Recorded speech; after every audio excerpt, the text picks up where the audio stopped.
Tommy.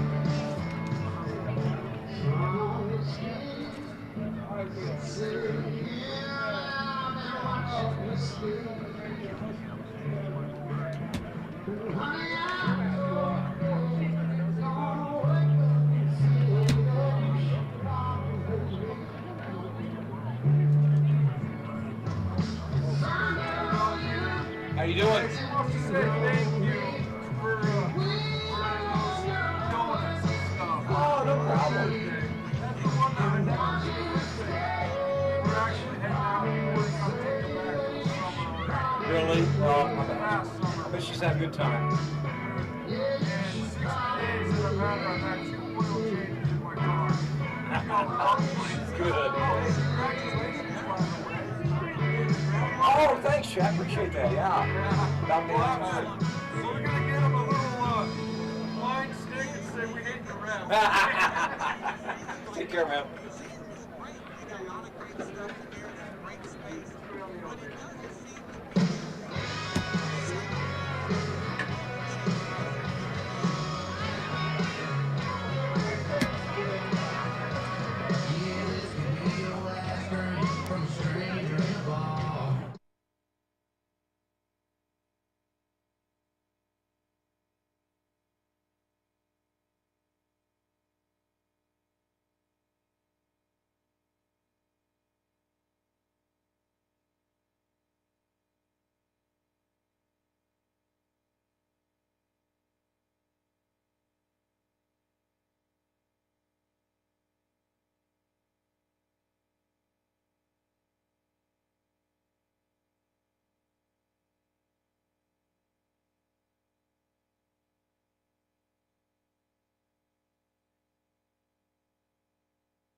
here. She's riding Bess, and they're with the Bonneville County Junior Posse. And they're also here representing East Idaho Credit Union, a great sponsor of Chukers Baseball. And you will see the folks from the Bonneville County Junior Posse out here quite often throughout the summer this year. Now Grace and Bess, right after they leave the field, are going to hang out over by the first base picnic area. So if you want to bring your kids down to meet Bess the horse and Grace, feel free to do so. I think they're going to stick around just for a little bit. So tonight, of course, is Game 7 of a long 9-game homestand and Game 4 of a 6-game set against the Great Falls Voyagers. Before I get into tonight's sponsors, I'd also like to mention that tomorrow night, Team Cap giveaway free to the first 1,000 fans.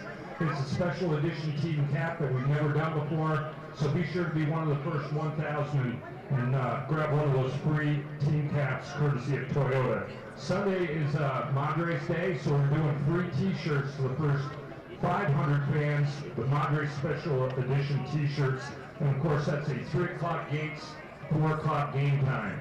Bring your sunscreen. Tonight is Fred and Wayne's annual t-shirt night. Let's hear it for Fred Wayne's. They've been doing t-shirt nights for the kids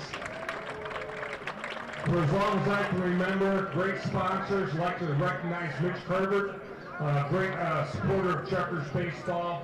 So all the kids tonight, the first 500 will get a free t-shirt courtesy of Fred Wayne's. And tonight's media sponsors, KPVI News 6, The Wolf, and News Radio. Some groups here in attendance I'd like to recognize. Down in the first base hot tub picnic area, in the Brady's hot tub picnic area, we have the group from the real estate office. And we have 2 groups down in the Wackaway Subaru third base picnic area. We have my friend Rich Ajak and his group from American Title, and friends and family of Troy Goodwin with Hub International are down there as well. And in the stocking suite tonight, we have the folks from Fred and Wayne's. So thanks again for coming out. Kids, enjoy your free t-shirt, courtesy of Fred and Wayne's, and go Chukers. We'll be right back with tonight's ceremonial first pitches.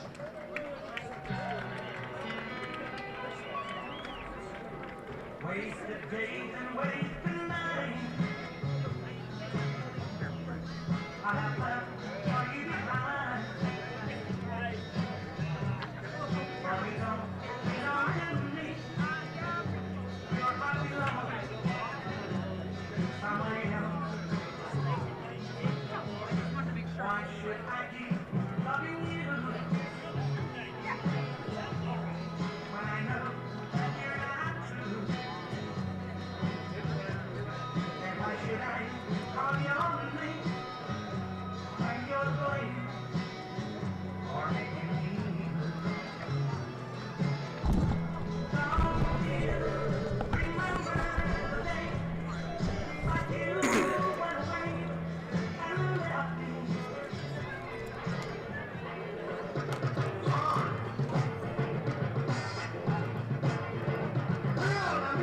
It's time for tonight's calling, heating and air conditioning, hot and cold players of the game. Tonight, the strip of the Chukers is hot for the month of July, going 11 for 28 with a back.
guess that's why you don't get dinners your Friday.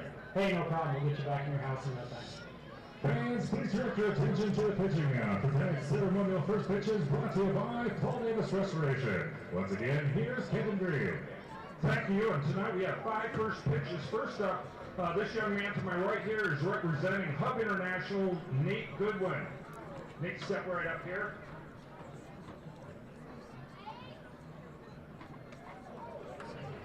We don't want anyone getting hurt out here, Nate.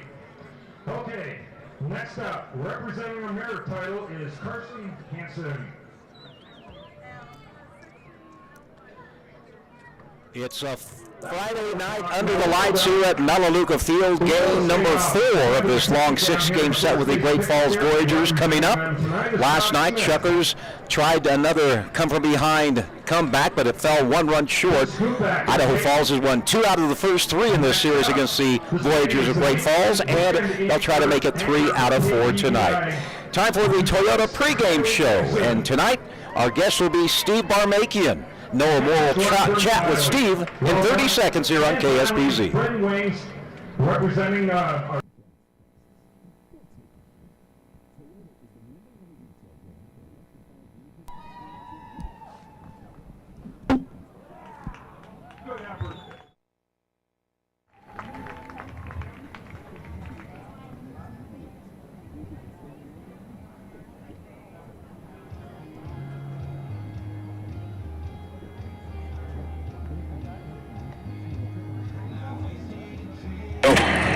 This is the Toyota pregame show. Our guest tonight is Steve Barmakian, wearing number 23 for your Idaho Falls Chukers. Tonight, Steve, you're in the infield tonight. You've been playing most games in the outfield, but tonight you're playing third base tonight for the Chukers. Talk to me about the move from the outfield to third base tonight. Well, whatever I can do to help the team. I like to pride myself on being kind of like a, wherever they need me type of guy, a utility guy. I played infield, third base particularly, for most of my college career. Played there for probably half of last year as well. So I'm definitely familiar with it. It's been a while. Obviously, I've played outfield this whole season. I've been taking some reps before the game, third, trying to get used to the hops and the arm slot. There's a lot of subtle differences in the positions, but if you have enough reps, it's an adjustment I can make due to my experience. Over on the dish, you are one of the league leaders in doubles with 15. What's been behind your success in getting doubles? Well, it's funny. No hitter will ever go up to the plate saying, I'm trying to hit a double, as many doubles as I can. You just want to hit the ball hard. Honestly, every time I hit the ball hard. Having an approach before I step in the box every time is important. Most of the guys at this level do.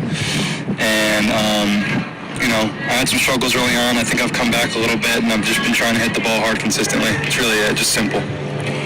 We're coming down to the end of the first half of the season. Chukers are down 6 games to the Missoula Paddleheads. What can Chukers fans expect from the team going forward as they try and wrap up the first half of the season? I think it's important. These guys, we had a great team, similar start last year. We came out really hot, just like this year. We kind of sputtered towards the middle there. But I think it's really important with a team like this is that everyone knows we have the talent. I think we put a lot of pressure on ourselves to be really great. And I think that it's really important not to panic and just play our game, do our thing, trust in our abilities. These guys are more than capable. I love this team, I love these guys, and I think that we'll be fine. Just got to stick to our game. All right, Steve Barmakian. He plays third base tonight for your Idaho Falls Chukers. We'll the Toyota pregame show when we come back on KSPZ.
Starting lineups being introduced for the Idaho Falls Chukars Friday night, game number 39.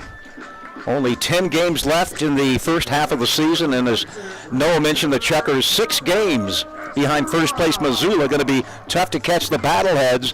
Looks like they're going to have a chance to wrap up the first playoff berth in the first half, but then whoever wins the second half, of course, they will play the Paddleheads if Missoula does win the first half. And if Missoula wins both halves, as they did last year, it'll be the best overall record in the Northern Division for the entire season, and that's how the Chukars made the playoffs in 2021.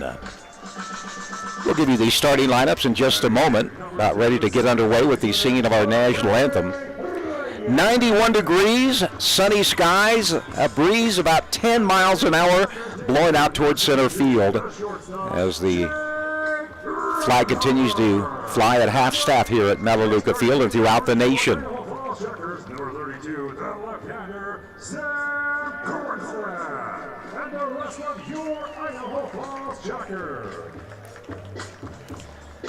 So the lineups have been introduced. The Chukars have taken the field.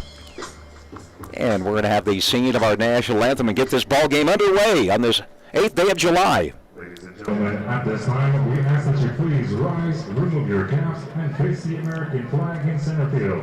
And please welcome Miss Abby Hunt in the singing. Tonight, as you heard in the background, Abby Hunt is singing our national anthem tonight. Oh, say, can you see by the dawn's early light what so proudly we hailed at the twilight's last gleaming, whose broad stripes and bright stars through the perilous fight o'er the ramparts we watched were so gallantly streaming, and the rockets regular, the bombs bursting in, gave proof through the night that our flag was still there. Oh, say does that star-spangled banner yet wave o'er the land of the free and the home of the brave? How about that? It's Abby Hunt with the singing of our national anthem tonight. Starting lineup for the Great Falls Voyagers, 22 wins, 16 losses. Jake Malik lead things off. He'll be playing in center field tonight. Riley Jepson, the first baseman, hitting second. Third baseman Colin Runge hits third, and Derek Colbush, the right fielder, bats cleanup for Great Falls. Michael D will play left field and hit fifth. Will Olson, the DH, batting in the number 6 spot. It's the catcher Nick Emanuel batting 7th. Christopher de Guzman, the shortstop, hits 8th, and Miles McKissick at second base batting 9th. The Chukars lineup leading off is Brendan Hewitt, the center fielder, batting second. Steve Barmakian, he'll play third base today. Hunter Hiskey, the catcher, batting third, and Big Cal Estrada, cleanup hitter, he'll be out in right field. Dusty Stroop at first base hits fifth. Brady West, DH, batting in the number 6 spot for Billy Gardner Jr. Jose Bermudez, the new outfielder, bats 7th. He'll play in left field. It's Jose Reyes moving from short to 2nd tonight. And the Chukars have a new infielder by the name of Jake Reinhardt. He'll get the start at shortstop. Tonight, starting pitchers for the Great Falls Voyagers, it's Pablo Arevalo. And this guy has some good numbers. He's a perfect 5-0 on the season. His earned run average is 5.59, making his 7th start of the season. And for the Chukars, it'll be Sudden Sam Kornstad. Play ball. Sam, a lefty out of Urbandale, Iowa.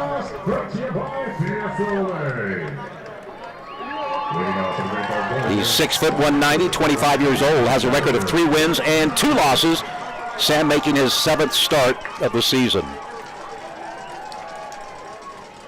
We have all the pregame stuff out of the way. Time to play baseball on this Friday.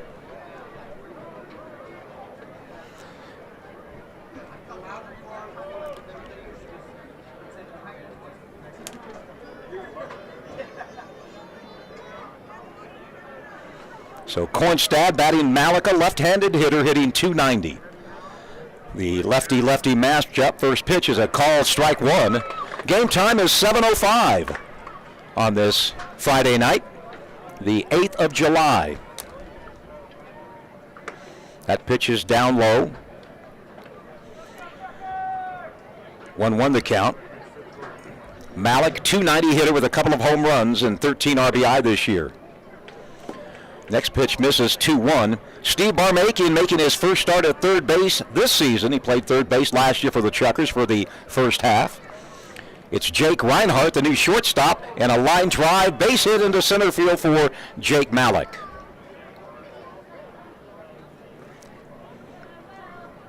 At second tonight, Jose Reyes. At first base, Dusty Stroop. Jose Bermudez will play left field. It's Brendan Hewitt in center, Calvin Estrada in right, and Hunter Hiskey behind the plate. Brings up the first baseman, Riley Jepson. Again, Great Falls loaded with left-handed hitters, and of course they're facing a lefty, Sam Kornstad, tonight, looking for his 4th win of the year. First pitch to Jepson is down low for a ball. Count is 1-0. Jepson, .383 hitter with 4 home runs, and he's knocked in 17. Big muscular first baseman is Riley Jepson. He's out of British Columbia, Kamloops, British Columbia. Next Kornstad offering misses as well, and it's 2-0, and Sam wants a new baseball. Both teams are 22-16. They've dropped to 3rd place in the Northern Division. Billings has jumped up to the 2nd spot. There's a called strike, and it's 2 balls and a strike.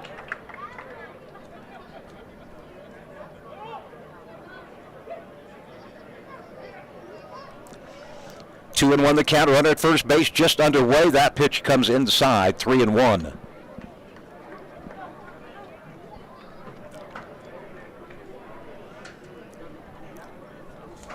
Two games already in the books on this Friday night in the Pioneer League.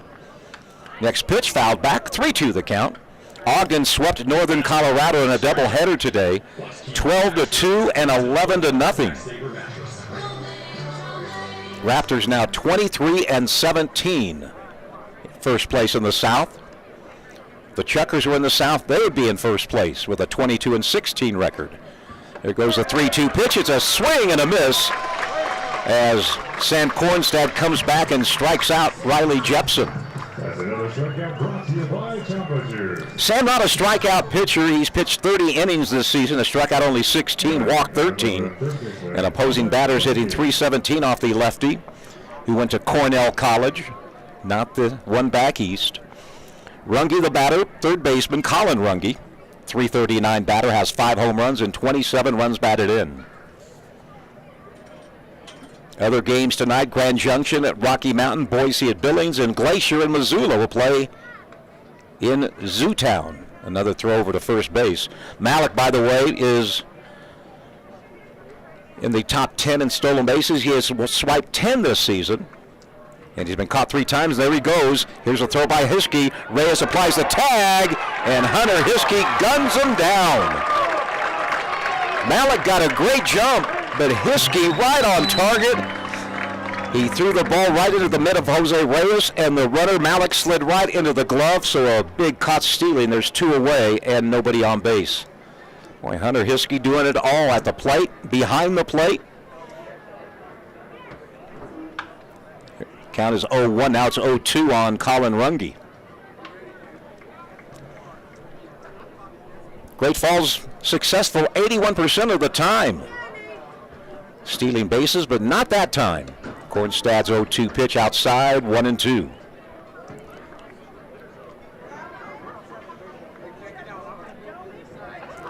Runge out of Redmond, Oregon. And that one bounces up there. Evens out the count at 2-2, just underway here on a Friday night. Plenty of good seats available. 2 more games in this homestand, this 9-game homestand. Then the Chukars go to Boise for 7 games in 6 days.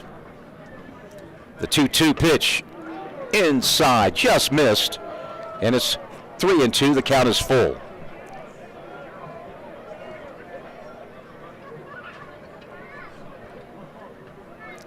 The payoff pitch, 3-2, ball hit into left field. Bermuda's going back. He's going back. It's going to be off the wall. And it's going to be over the wall, hit into the gap right between the scoreboard and the outfield fence.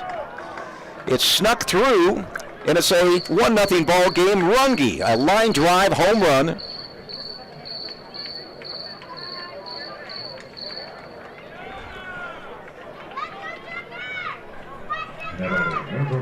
And it's a 1-0 ball game. So Colin Runge with his 6th home run of the season. It was a 3-0 pitch. And it goes 409 for the home run. And that brings up Derek Colbush, the cleanup hitter. Well, it could have been worse. Hiskey's throwing out of the base runner made it a solo home run. Great Falls, not known as a home run hitting team. They've hit 5 now in this series.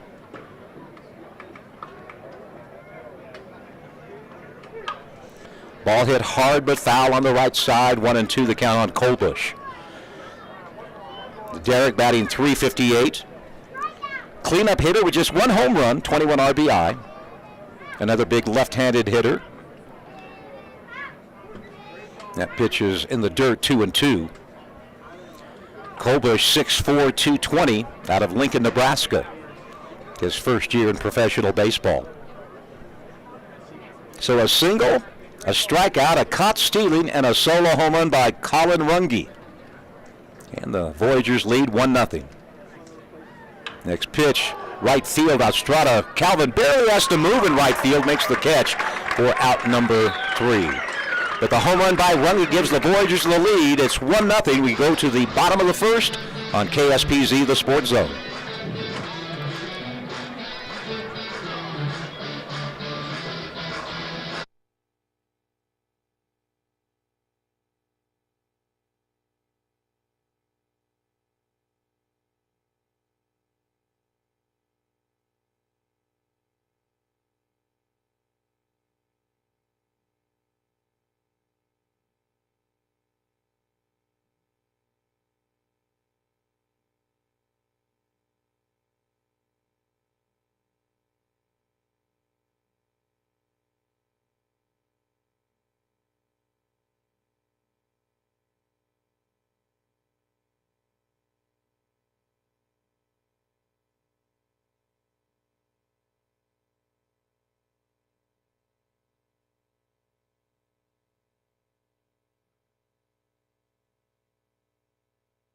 Turn to page 7 and check out Fiesta Olay and JD's Holland. Then turn to page 17 and check out Project Filter. And finally, turn to page 49 and check out Marcellers. Be sure to stop by the Lincoln Court Customer Service Desk inside the gift shop to claim your prize. And now, fans, it's time for the ABC. Thank you, Gardy. For the Chukars, it'll be Brendan Hewitt, Steve Barmakian, and Hunter Hiskey facing a right-hander, Pablo Arevalo, out of Miami, Florida. And he has a perfect 5-0 record. And he is not a strikeout pitcher. 38 innings of work. He's only struck out 16, but he's walked 5. And opposing batters hitting just .283 off Pablo Arevalo. 6 foot 190, 24 years old, and as a pitcher, somewhat of an oddity. He wears number 1 on his back.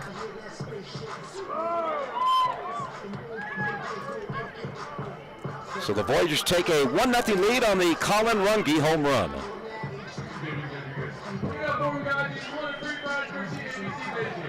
The on-field promotion lasting a little bit longer.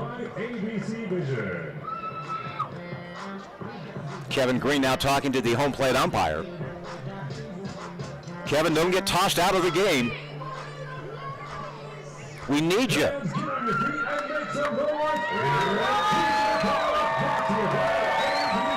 Here's Brendan Hewitt, center fielder. He had the night off last night. Brendan batting .289. And it's T-shirt toss time. You can hear the fans going crazy. Arevalo to Hewitt. First pitch to Brendan. Called strike 1. Again, in nearly 40 innings, Arevalo has struck out only 16, but he's walked only 5. So good control, and he pitches to contact. And Hewitt fouls the next one off, and it's 0-2.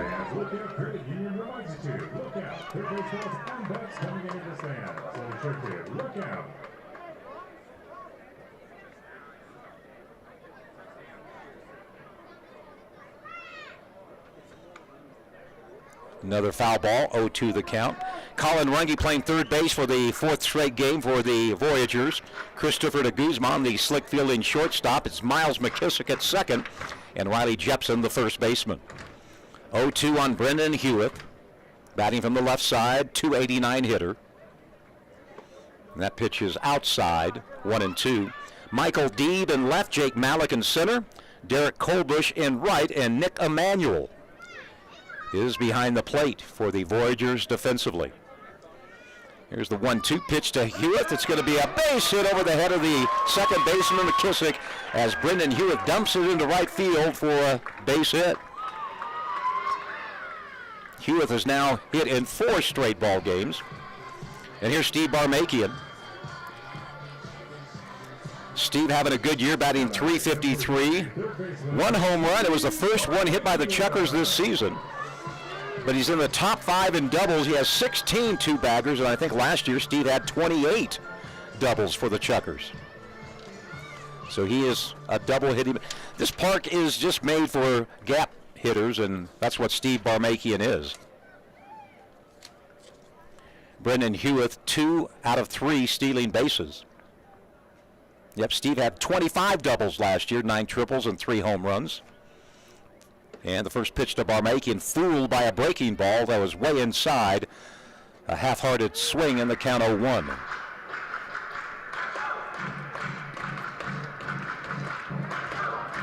The Mustangs of Billings now in second place, just percentage points ahead of the Chukars and the Voyagers. All 3 teams are 6 games behind first place Missoula.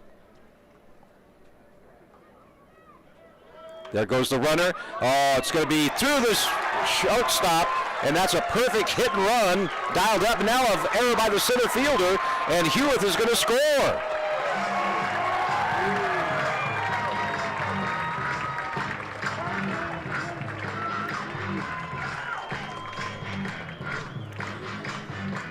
Billy Gardner Jr. called for the hit and run. The shortstop, de Guzman, was covering, and Steve Barmakian hit the ball where de Guzman would have been if Gardy had not sent the runners. And then Brendan Hewitt scores from third on the error by the center fielder, Jake Malik. So the Chukars have tied it up.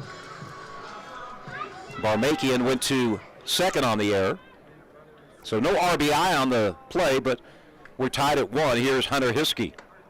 First pitch to Hunter is a called strike one.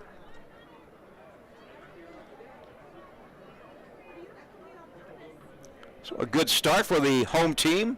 Gave up one. They've got one back already here in the bottom of the first. Hunter hits it hard but foul. 0-2 the count. Hunter's having an amazing season, batting .407. 19 doubles, 4 triples, 4 home runs, and 55 runs batted in. Steve Barmakian, the runner at second base. The count on Hiskey, 0-2. Hunter hits one, a chopper, goes over the head. Nope. Arevalo made the play behind the pitching mound on a high chopper. He underhands the toss to the first baseman, Jepson. A 1-3 put out, but Barmakian moves over to third base with just one away, and a chance for Calvin Estrada to give the Chukers the lead.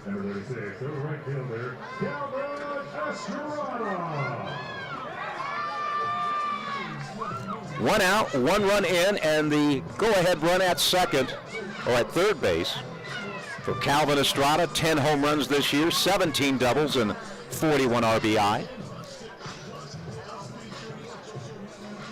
The Great Falls infield comes in about halfway, not in on the grass, but not at their usual positions depth-wise.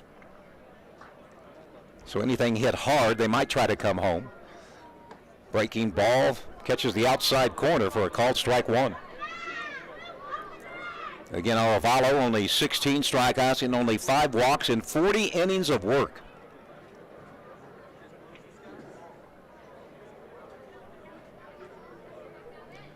The count 0-1 on Calvin.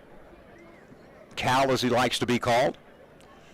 And the pitch comes inside. Fastball at 85. 1 ball and 1 strike on Estrada. Barmakian, the runner at third base, with 1 away. A hit and run called by the skipper has given the Chukers a tie ball game and a chance to take the lead. Here's the 1-1 pitch to Calvin. Ball hit up the middle, base hit. Chukers lead 2-1. Estrada with his 42nd RBI.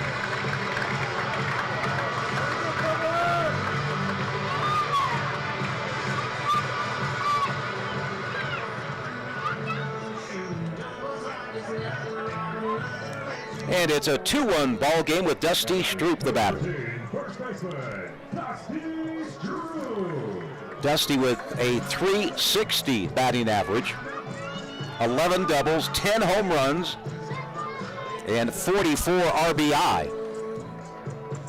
Right-handed hitter with Calvin Estrada at first base. Calvin is a perfect 7 for 7 in stealing bases this year. That breaking curveball misses outside. It's 1 ball, no strikes on Dusty Stroop, the youngster out of Overland Park, Kansas.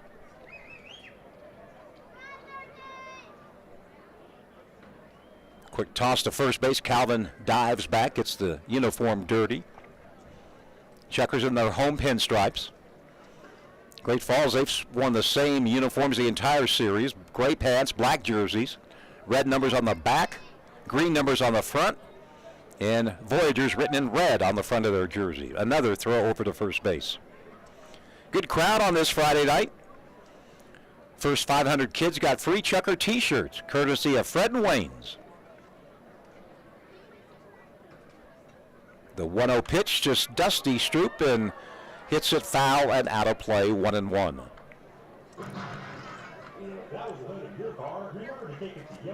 Last night in the Pioneer League, Ogden beat Northern Colorado 20-7.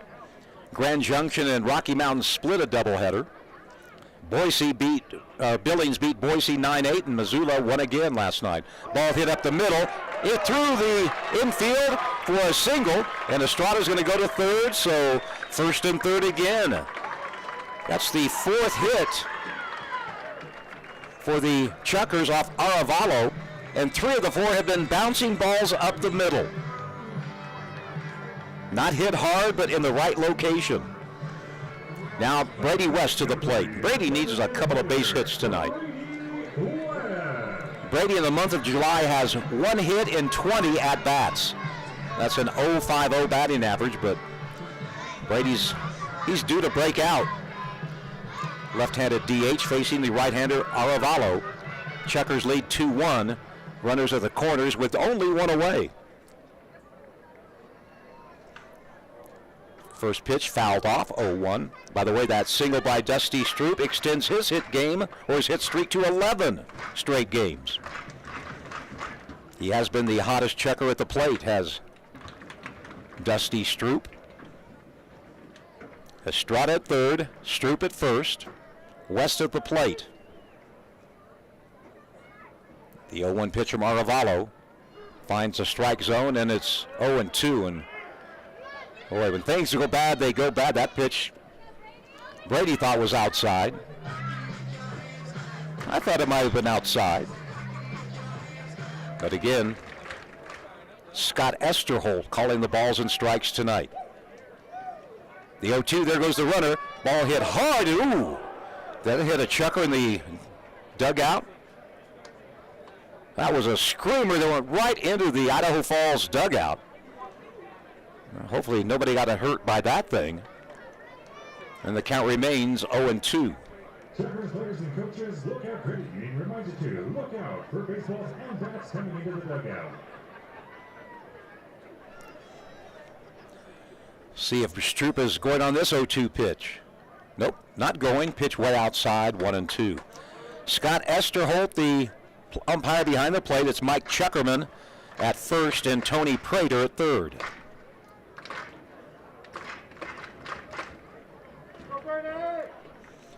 One and two the count on West. 2 on, 1 out. Chukers lead 2-1. And the pitch comes inside, and Brady swings and misses at a pretty darn good curveball that tied Brady up. That's out number 2. And here's Jose Bermudez playing his second game as a Chuker. He made his debut last night. He had a tough night at the plate. He went 0 for 5, did Jose. Bermudez out of Maracaibo, Venezuela, played for the Atlanta Braves organization for 5 years, was released. And then the Chukers picked him up just about 3 days ago. There goes the runner. The throw down to second, not in time. And here comes the steal home. The double steal gives the Chukers a 3-1 lead. So Stroop was off with the pitch. He swiped second easily, and that allowed Estrada to steal home. And it's now a 3-1 ball game. Runner at second and 2 outs. The count 1-0 on Jose Bermudez, the switch hitting left fielder tonight.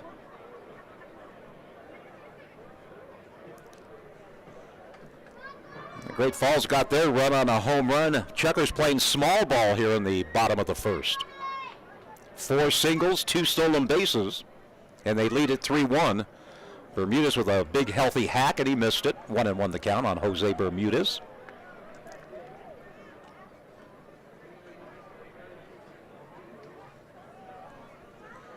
Last played for the Augusta Green Jackets in the Atlanta Braves organization last year.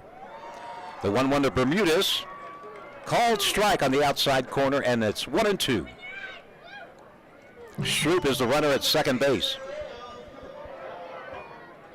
Chukers with 3 runs, but only 1 RBI in those 3. That was the RBI by Cal Estrada.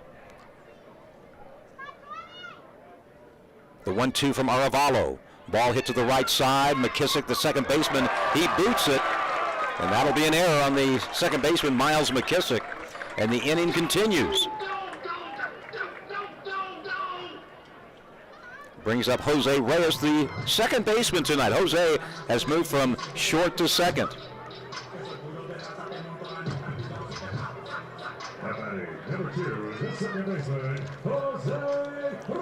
Two nights ago, Reyes had a triple and a home run. Last night, he had a 2-run double, so Reyes has been pretty darn good at the plate. Comes in hitting .314, but he has 14 RBI in 15 games played.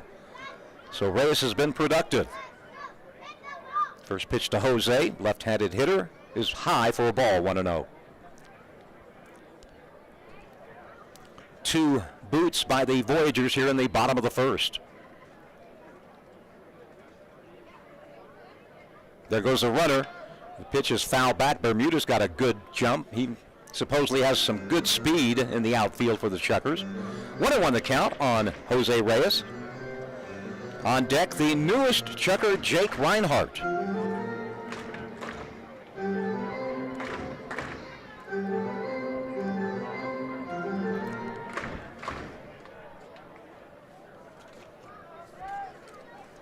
One ball, one strike. Next pitch misses outside, 2-1. Reyes, the 8th Chukker to come to the plate here in the bottom of the first.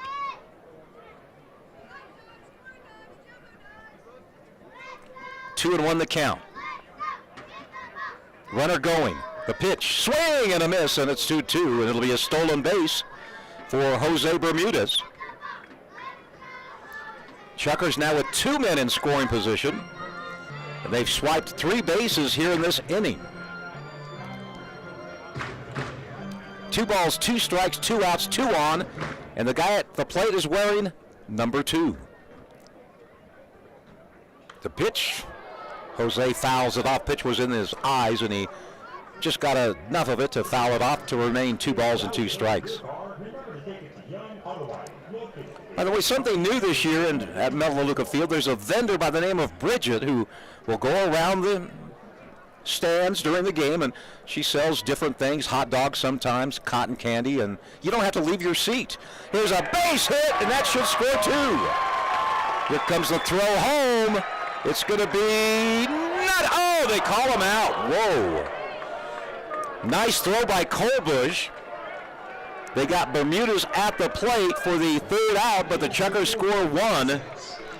4 runs on 5 hits. There were 2 errors and 1 runner left on base. After 1 inning on your Friday night, it's the Chukars 4 and the Voyagers 1.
Top of 2, Chukars, 4 runs on 5 hits, all singles. They stole 3 bases, and they have a 3-run lead.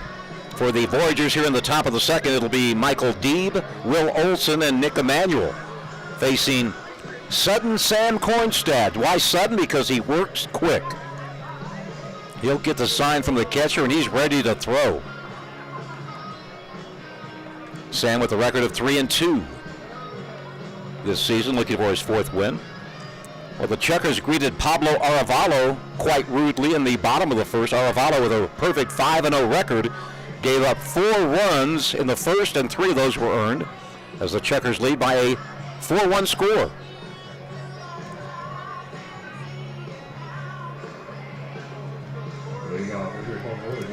It'll be Michael Deeb, left fielder, Will Olson, the DH, and Nick Emanuel, the catcher. 5, 6, and 7 in the Voyagers batting order, facing Sam Kornstad out of Urbandale, Iowa. And here's the first pitch swinging. It's going to be the second baseman, Reyes. Stroop gets back to the bag in time.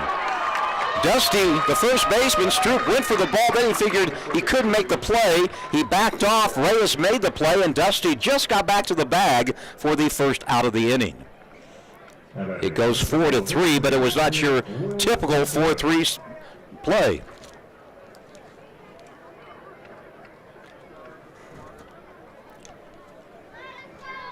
One out. Batter is Will Olson, the DH. He had 2 hits and 2 RBI in last night's Great Falls win. And he takes the first pitch for a called strike. Samuel Kornstad likes to be called Sam, was born in Des Moines, Iowa, now lives in Urbandale. And there's another quick strike, and it's quickly 0-2 on Will Olson. He went to Iowa Central Community College, then Cornell College.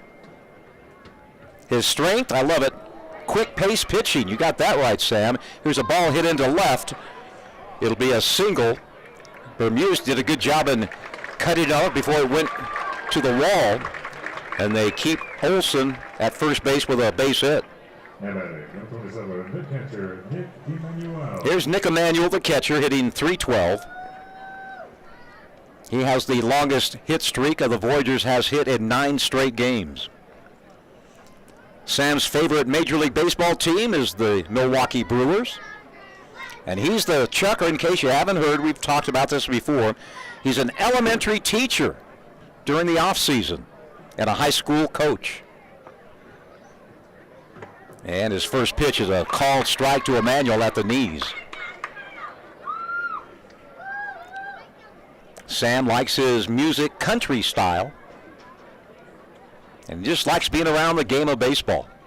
The 0-1 pitch. Here's a bouncing ball, backhanded by Reinhardt. The throw is not going to be in time. No error on the play. And runners at first and second. Reinhardt had a hard play.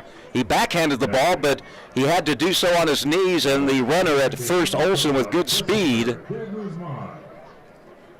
made it easily to second, not easily to second base, but now runners at first and second. Emanuel given a fielder's choice.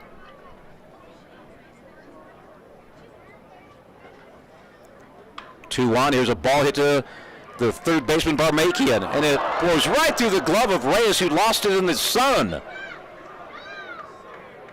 And that's going to score a run.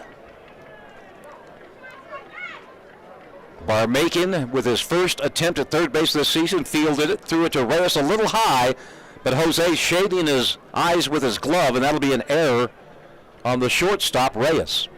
And the run scores. It's now 4-2.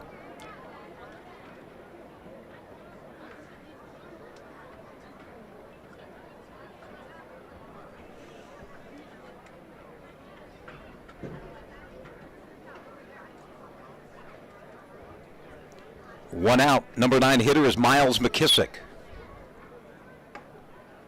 He swings at the first Kornstad offering and comes up empty. 0-1 the count. Yep, the throw by Barmakian was good. It could have been a little bit lower, but Reyes got blinded by the sun, and he could make the catch. Throw over to first base. De Guzman, he was the one that reached on the fielder's choice. Should have been at least one out, and the run would not have scored. There's a ball. That'll be a base hit, and it's a 4-3 ball game. A single RBI for Miles McKissick. And we'll go to the top of the order for Jake Malik. Number 19, center fielder, Jake Malik.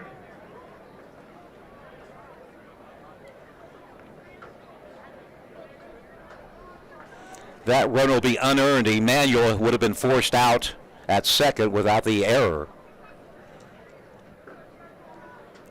Well, looks like we're going to have a slugfest tonight. 4-3, and we're in the top of the second.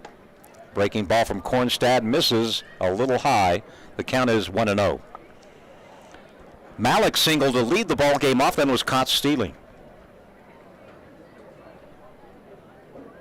De Guzman at second. McKissick at first. There go the runners. Well, the runner at third goes. Here's a throw by Hiskey. The tag not in time, and the runner at first then finally takes off and makes it to second.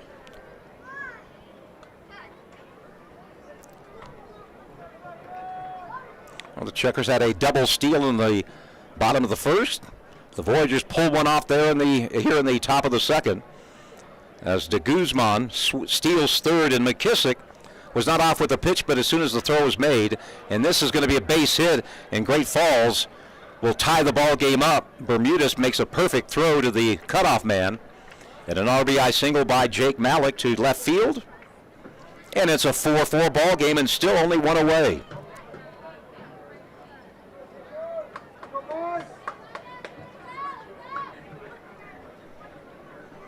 McKissick already 2 for 2 in the ball game, and that'll bring Bob Malachy out of the Chukers dugout.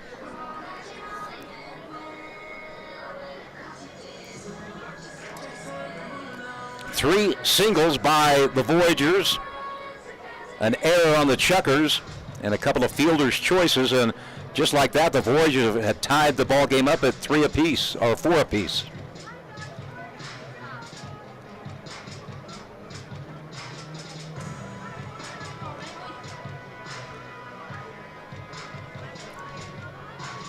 Home plate umpire Scott Esterholt comes out to not break up the conversation yet.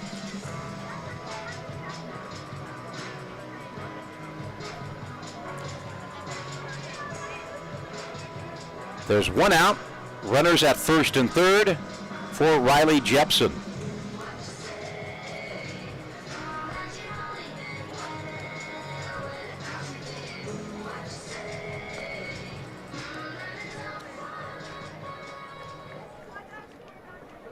Jepson struck out swinging his first time up. First pitch from Kornstad is a strike one called at the knees.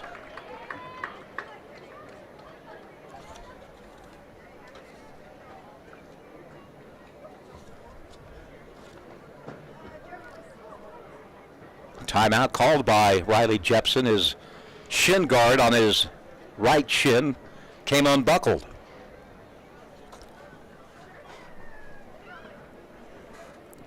Four the score. Here's a ball hit to the second baseman. Reyes flips to Reinhardt for one. The relay in time. Out at second, out at first, and the Chukers are out of the inning. That Chukers double play brought to you by Burger Theory, voted the best burgers and the best sports bar in the Idaho Falls area. We played just 1.5. We're tied at 4 from Melaleuca Field.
Well, we have a wild one tonight here at Melaleuca. 4 runs, 5 hits, 2 errors, Great Falls. 4 runs, 5 hits, 1 error, Idaho Falls.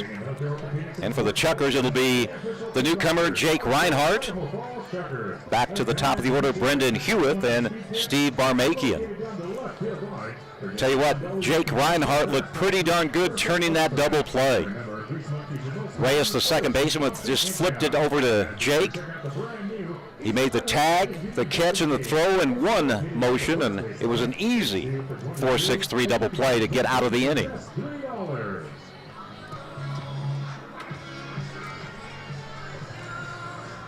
Here's Jack Reinhardt, signed by the Chukers just today. He last played for the West Virginia Black Bears of the Major League Baseball Draft League.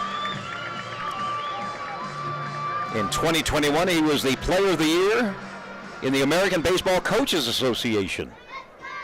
And the first pitch from Aravalo is a called strike one to Jack Reinhardt, 5'11", 185. He's 24 years old. He comes from Princeton, Illinois. Next pitch, that finds the outside corner, and it's 0-2.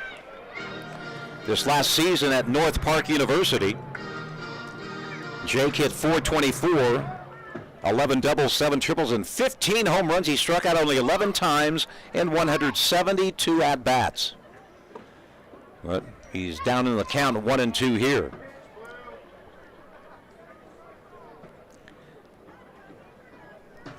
Not really familiar with the Major League Baseball Draft League. I don't think it's a professional league. We'll have to check that out. 1-2 pitch fouled off. If it is not, that would mean this is the first professional AB by Jack Reinhardt. Jake, not Jack, Jake Reinhardt.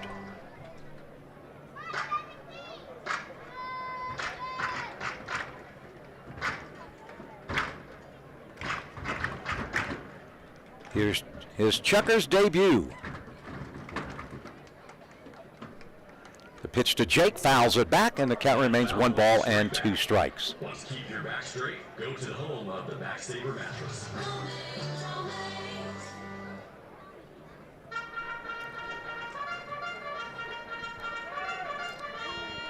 Reinhardt batting 9th in the Chukers order tonight. 1-2 pitch, chops it foul down the third base line. So Reinhardt hanging tough in his first professional AB.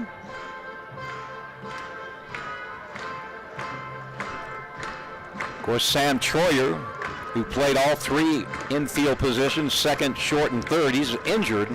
He'll be out for a couple of weeks. And that really has hurt the Chukers, both offensively and defensively. Here's the 1-2 inside. 2 balls, 2 strikes. North Park University is where Jake played his college ball. The count 2-2. Aravalo into the windup. And he just reaches and hits a slow roller to the second baseman, McKissick, and he's going to boot that one.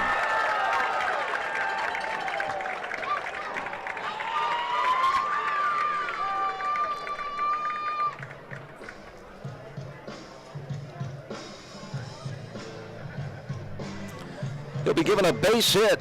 McKissick had to charge it as a slow roller. Reinhardt has good speed, so he'll pick up a hit. An infield single. And we go to the top of the order for Brendan Hewitt. Reinhardt, good lead at first base, the throw over to first.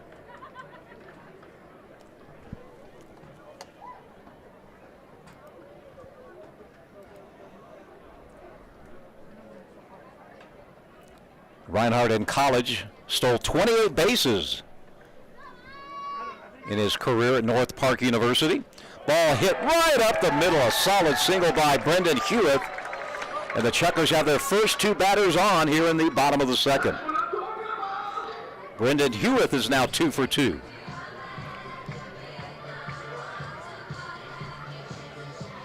And the batter will be Steve Barmakian. Number 23, third baseman, Steve Barmakian.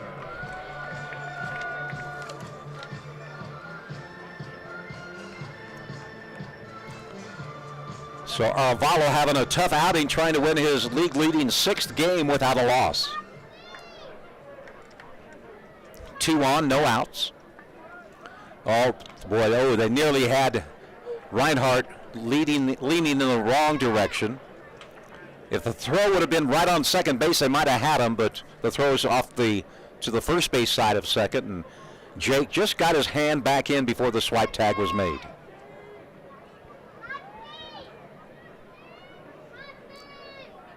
No count, first pitch to Barmakian on the way from Aravalo. Steve takes it inside, ball 1. Everybody clap your hands.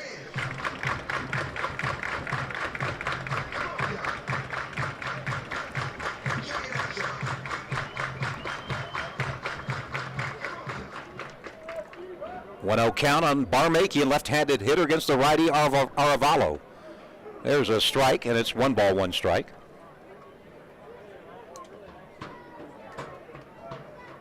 Steve in the series thus far against Great Falls is 5 for 14.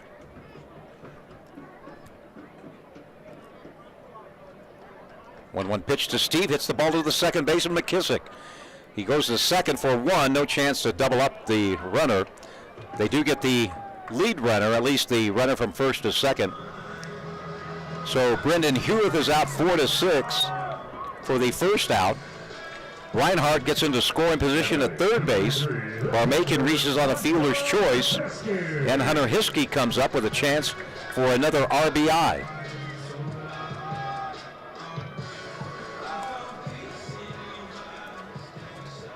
Great Falls 1 in the first, 3 in the second. The Chukars with 4 in the first, looking to score here in the second.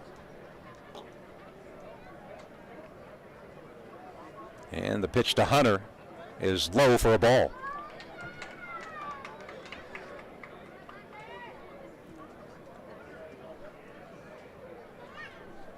Reinhardt at third base and Barmakian at first.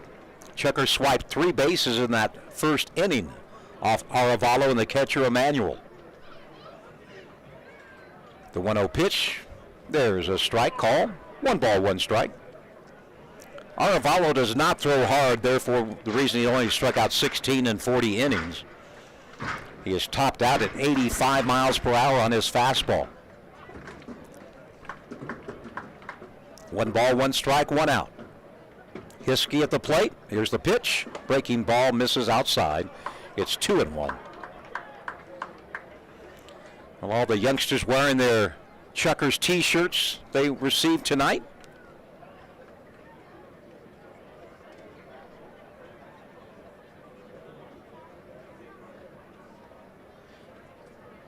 And the 2-1 from Aravalo inside. It gets past the catcher, and that's going to score a run on a pass ball.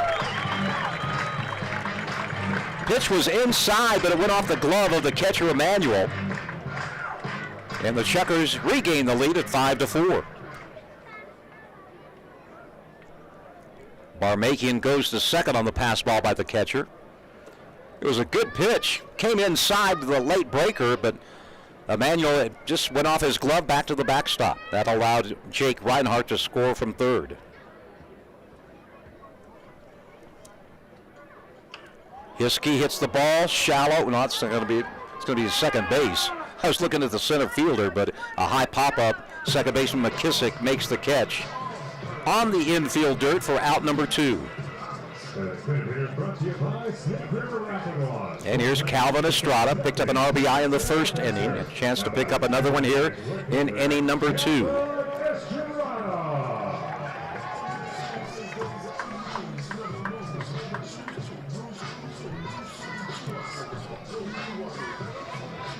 Chucks with a couple of base hits here in the second. The 1 run scored on a passed ball.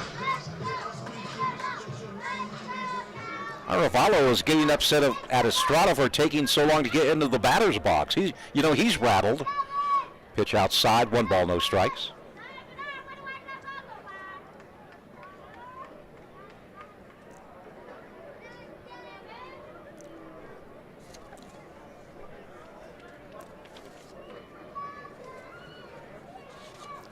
One ball, no strikes, 2 out, a run in. Chukars on top 5-4. Estrada swings and misses, and it's 1-1. By the way, in Pablo Aravalo's first game against Missoula, he went 8 scoreless innings against the Paddleheads. Last time out, he gave up 5 runs in 6 innings against Glacier, but he still picked up his 5th win. 1-1 pitch. There's a strike called. Calvin says, really? I was in the strike zone? 1-2 the count on Estrada.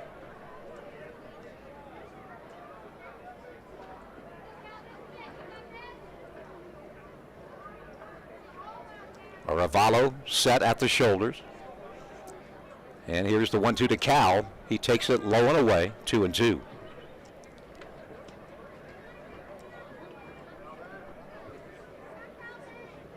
We've played almost 2 innings. 9 hits, 12 runs, and 3 errors combined by the 2 teams.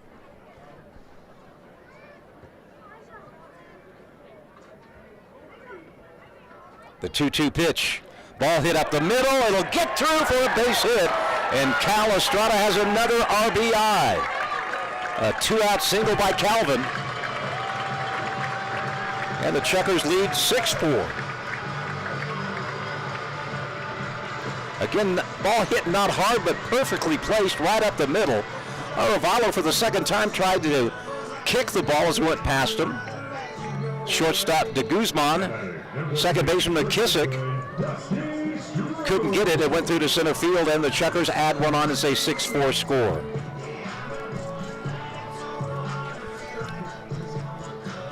And the batter is Dusty Stroop.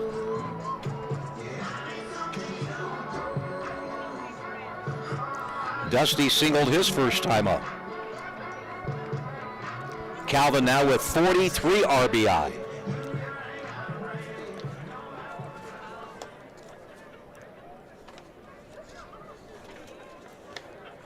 And Tommy Thompson's going to go out and talk to the third base umpire.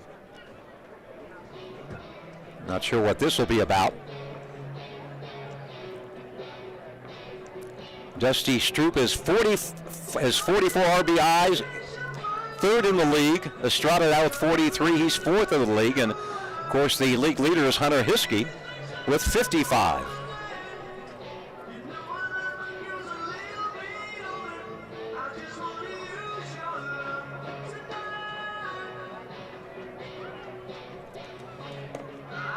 Tommy Thompson, veteran manager. Now he's going to come talk to his friend Billy Gardner Jr. Those two have been friends for a long time. The count on Stroop, there is no count. Runner at first, that's Estrada after the RBI single. Here's a swing and a miss on a breaking ball. Dusty in this series against Great Falls pitching. How about 7 for 14, a .500 batting average? Here's the 0-1. Ball hit to the shortstop, backhanded by de Guzman. They'll make the force at second for the third out. But the Chukars regaining the lead. They scored 2 runs on 3 base hits. There were no errors and 1 runner left on base. We played 2 on your Friday night. Chukars 6 and the Voyagers 4 on KSPZ, the Sports Zone.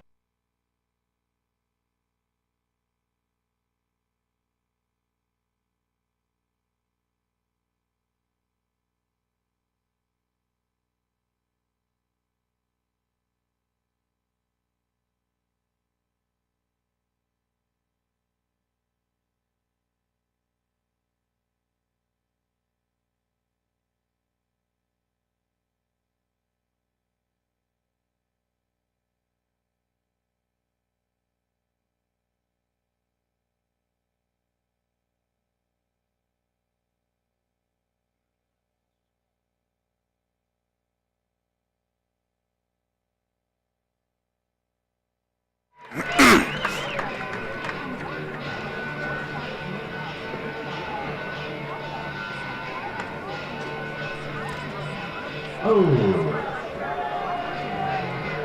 Come on, fans. Let's cheer Hunter on. You can do it, Hunter. We believe in you.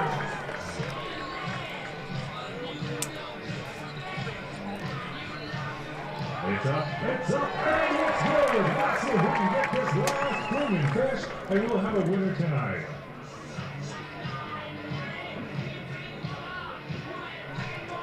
Top half of inning number 3, it'll be Runge, Colbush, and Deeb.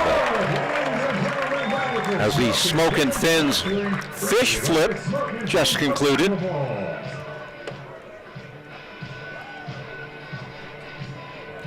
Sam Kornstad gave up the home run in the first inning, gave up 3 runs in the second frame,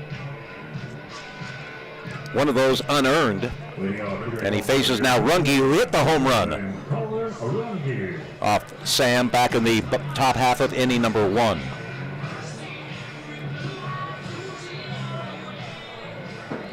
Chukars had 8 hits, all singles, little small ball by Billy Gardner Jr. tonight and his Chukars team. First pitch to Runge is a strike at the knees. Colin didn't like that. He got booted out of a game a couple of nights ago.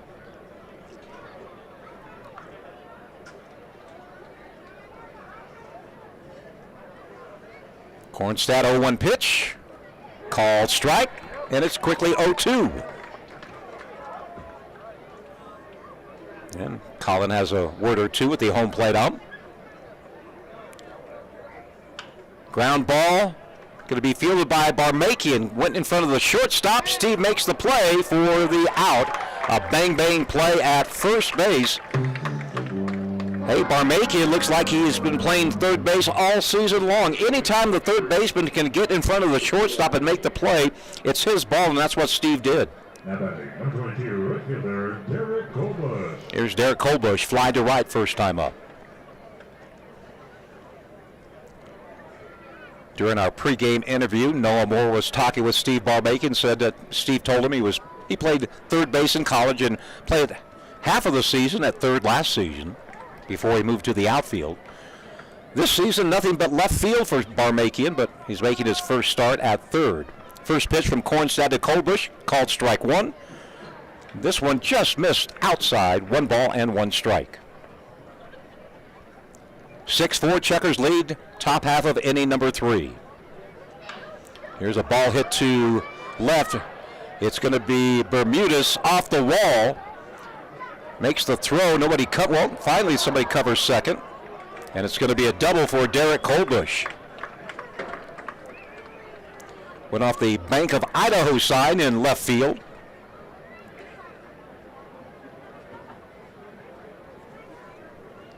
A one-out double.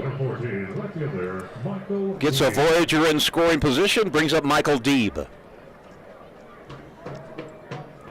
Deeb in the series thus far is 2 for 12. Big Kent Marbo's in the ball game today. Former Skyline Grizzly, a member of the Idaho State University Bengal National Championship football team. Also on that team, and here is Scott Berger, head coach of the Skyline Grizzlies. First pitch, popped up. Hiskey coming back to the screen. Hunter makes the Willie Mays basket catch. 4 out number 2. 2 away for Will Olson, the designated hitter.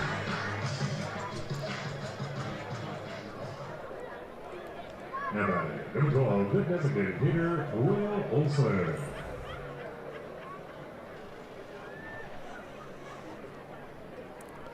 A lot of the regulars taking the night off tonight as far as the fans are concerned, but Kim and Janelle Barrett, they're here watching the Chukers play. Thank you, Kim.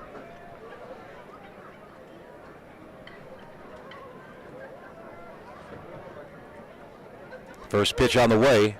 Ball hit deep. Back goes the center fielder Hewitt. Nobody's going to catch up to that one. That's going to be extra bases. And it's a 6-5 ball game. Hit into the gap in left center field. Olson now 2 for 2.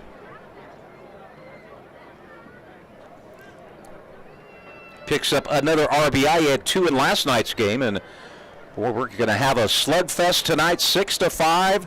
Chukers still lead, but a tying run is at second base with 2 outs for Nick Emanuel. The catcher, Nick Emanuel.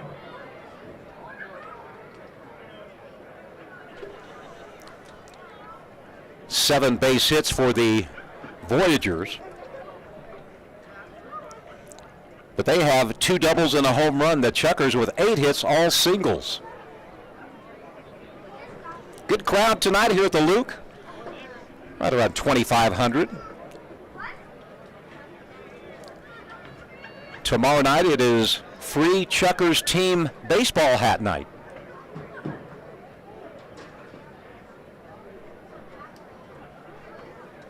Two outs, the batter, Nick Emanuel. He reached on a fielder's choice and scored back in the second.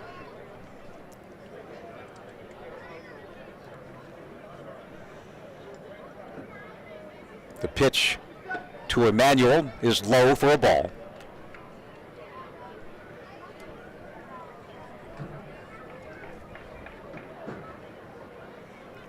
We've been playing nearly an hour and we're in the top of the third. Hey, it's Friday night. Nobody has to get up early to work. Here's a dribbler down the first base line. It'll roll foul. Although a couple of nights ago there was a similar play. That ball was clearly foul going down the first base line. He had some nasty spin on it, and it spun back into fair territory, and the Chukars got an out. The batter never left home plate.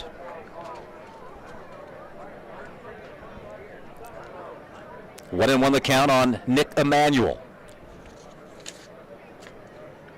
Catcher out of Esco, Minnesota. 1-1 the count on the left-handed hitter.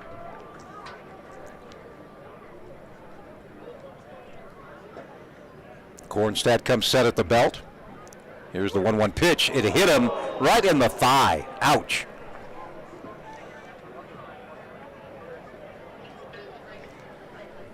So Nick Emanuel takes one for the team. Although he's a catcher, I'm sure he's been hit a lot harder than that on foul balls. So now there's 2 on, 2 outs for Christopher de Guzman. Reached on a fielder's choice. Tommy Thompson, the manager, wants to check on his catcher. And as he takes a walk right across in front of the pitcher's mound.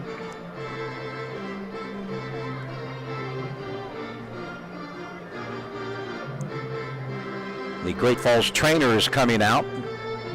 We can't identify his name. He's not on the roster. We know Tommy Thompson, the manager, and the first base coach is Kate Sisler. That's right. A female first base coach for the Great Falls Voyagers. And you know, Nick says, come on, Skip. I've been hit harder than that. But now there's 2 on and 2 out. 6-5 Chukars lead in the top half of inning number 3.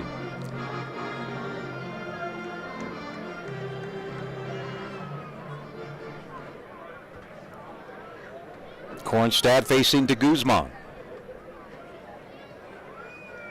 And Sam wheels to second. Nobody to deal to as the runner went back. That's Will Olson, who got to second on an RBI double. The pitch to de Guzman is outside, ball 1.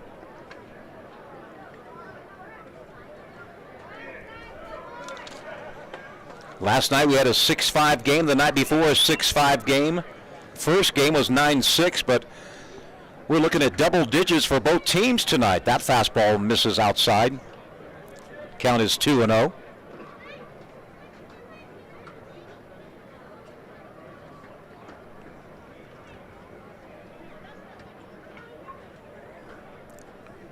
Olson at second and Emanuel at first. The 2-0 pitch. High, ball 3.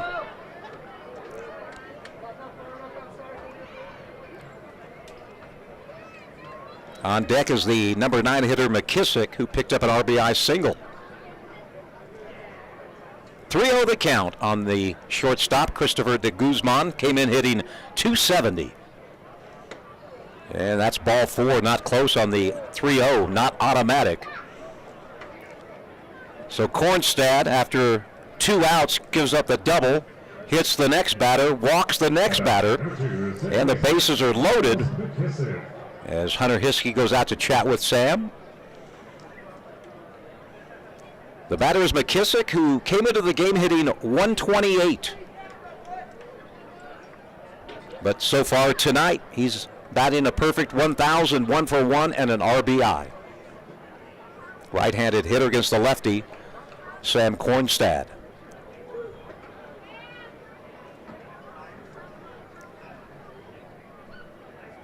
First pitch is foul back to the netting.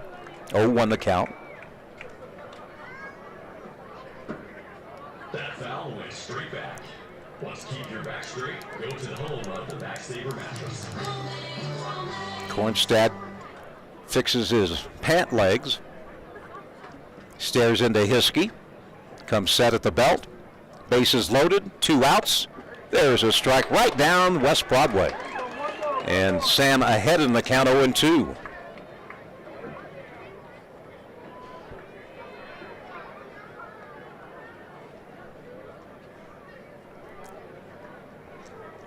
Chukars hanging on to a 1-run lead. McKissick could change that with a base hit. 0-2 pitch. Call, strike three, punched out by home plate umpire Esther Holt. And that'll do it for the Voyagers. They do score 1 run on 2 hits. There were no errors, and Great Falls leaves the bases loaded as we move to the bottom of the third. Idaho Falls 6, Great Falls 5.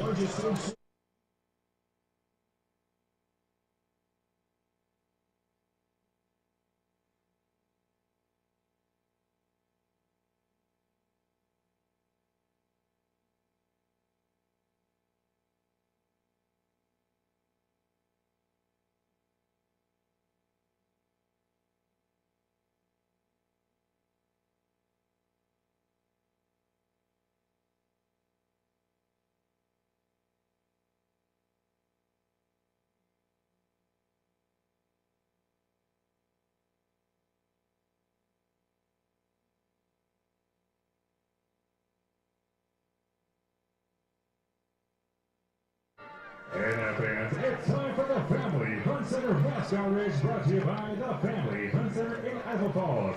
Let's have it down in the field to Sarah, Hunter, and Charlie. Thank you, audience. You're welcome. That's right, Chukers fans. We have the Family Fun Center mascot ready.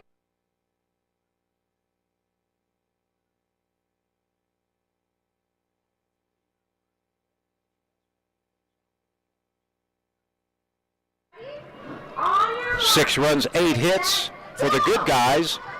5 runs, 7 hits for Great Falls. It is a little bit of a close race. Charlie still has not won a race this season yet. And Capriano is going to win. Congratulations. We mentioned Ogden took 2 from Northern Colorado today, 12-2 and 11-0. Grand Junction leads Rocky Mountain 8-4. Billings leads Boise 1-0. And Missoula with a quick lead over Glacier 3-0. Or the Paddleheads just will not lose. It's T-shirt toss, brought to you by Correa. As you can hear Javier Hernandez in the background, it's T-shirt toss.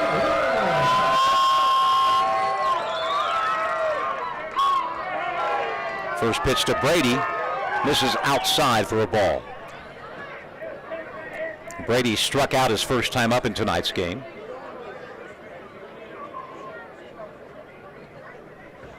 Next pitch, a high fly ball to right, going back. Colbush going back, looking up, and this ball is going to be caught by the center fielder. Out number 1. Brady West, his last 7 outs have been all fly balls to the center field. Or to the outfield, excuse me. And here's Jose Bermudez.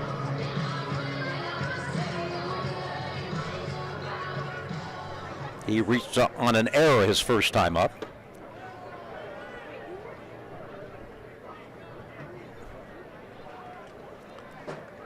Bermudez tried to bunt his way on. The pitch was called a ball, but the appeal was made. And the third base umpire said, yes, he did go around, so it's 0-1. Ball hit the opposite way. Left fielder Deeb looks up in the sky and makes the catch for a quick out number 2.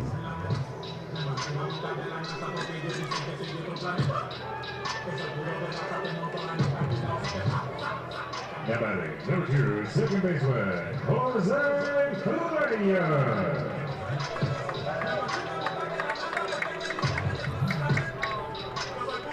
Here's Jose Reyes. Singled his first time up.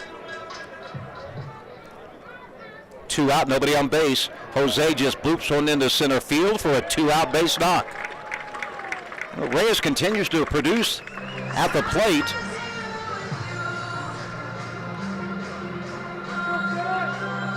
Jose now in this series, 6 hits and 13 at-bats. And here's Jake Reinhardt, the newest Chucker. Reached on an infield single and came around to score on a pass ball.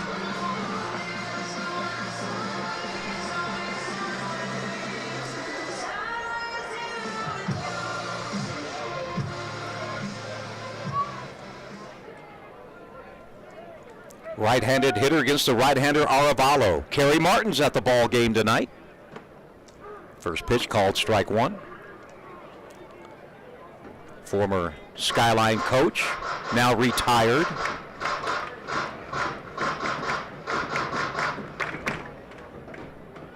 Reyes at first base with 2 away. The pitch from Arevalo on the way. He jammed Reinhardt, who fought it off and fouled it off, and the count is 0-2. Well, I hate to bring this up, but the Yankees beat the Red Sox again today. I feel really bad for those Red Sox fans out there. Yankees 6, Red Sox 5.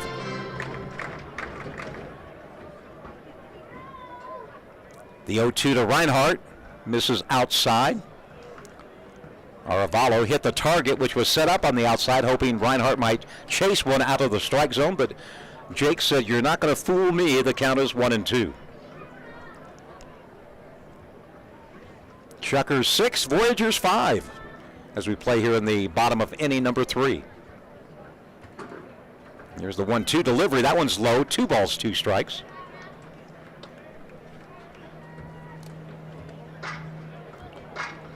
Other winners today: Mariners, Dodgers, Padres, Rockies, Tigers, Cardinals, and Yankees. A lot of day games on this Friday. 2-2 on the way. Ball hit foul. That'll make the concourse area, and the count remains 2-2. Also, the Mets blanked the Marlins 10-0. Orioles won again today. Phillies beat the Nationals.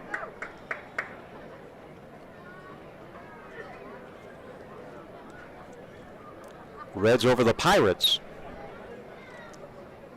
In a doubleheader, each team won a game. The 2-2 outside, 3-2.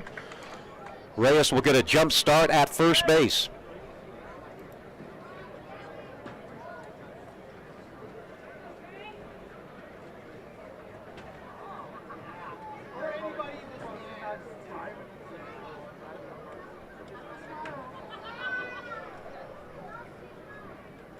The 3-2 pitch, lifted foul. By the way, scratch everything I said about those major league scores. Those were from yesterday. This will be the 9th pitch to Jake Reinhardt. So scratch everything I said about the major league scores. We'll fill you in throughout our ball game. But the Yankees do lead the Red Sox 10-5. Here's the 3-2 pitch. Reyes at first, off with the pitch. And Jake Reinhardt, a good at-bat. He was down in the count 0-2, and he gets a walk. First walk by Arevalo. Reyes moves to second. And the batter is Brendan Hewitt, who is 2 for 2 in tonight's game. That batting, number 27, center fielder, Brendan Hewitt. Hewitt a single to right, a single to center. He scored one of the Chukars' 6 runs. And the Chukars have a chance to score some 2-out runs here in this bottom of the 3rd. First pitch is a breaking ball that caught the outside corner.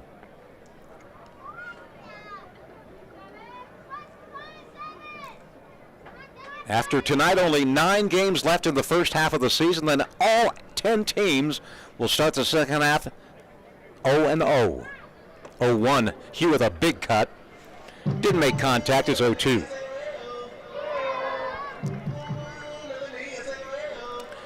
Chukars with 4 runs in the first, 2 in the second. They have not scored yet here in the 3rd. They have a chance to do so with 2 men on.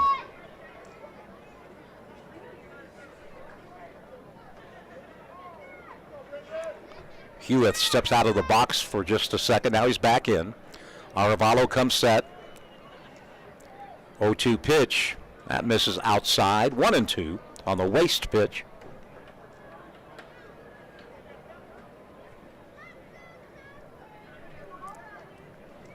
This is game 7 of a 9-game homestand. Chukars have won 3, lost 3. Ball hit down the right field line. It's going to be a foul ball. Hewitt just got out in front of the pitch, and it went foul deep in the corner to right field. So the runners go back to their respective bases. Reyes to second, and Reinhardt to first.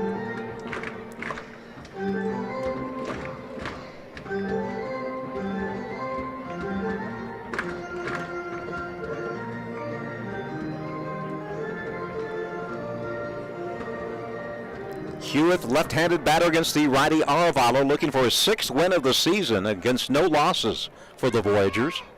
1-2, misses outside, 2-2. He was ahead in the count 0-2 as Arevalo to Reinhardt. He coaxed a walk. Now the count is 2-2 on Hewitt, who is also down on the count 0-2.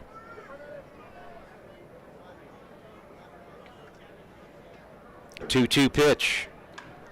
That's hit down the third base line, left field line, foul, out of play into the picnic area. So we'll do it again.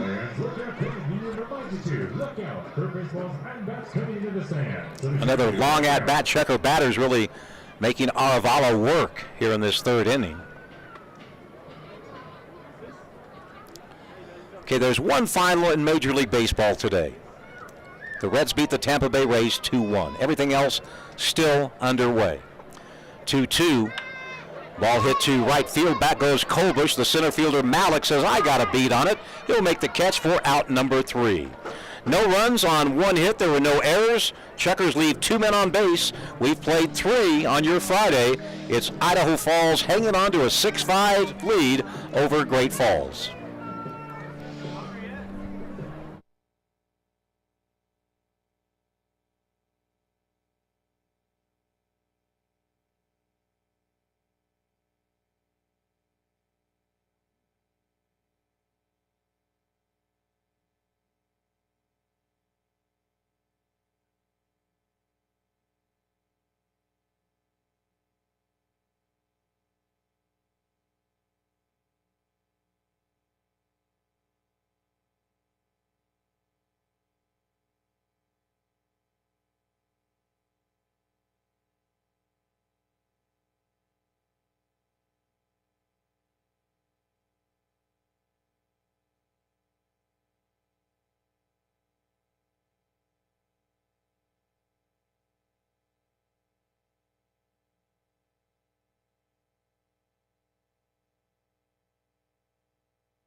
Where you can't make it to the ballpark or when the team is on the road. Be sure to catch all the exciting action on your home for. Thank you, Daniel. Silva's still having some arm problems.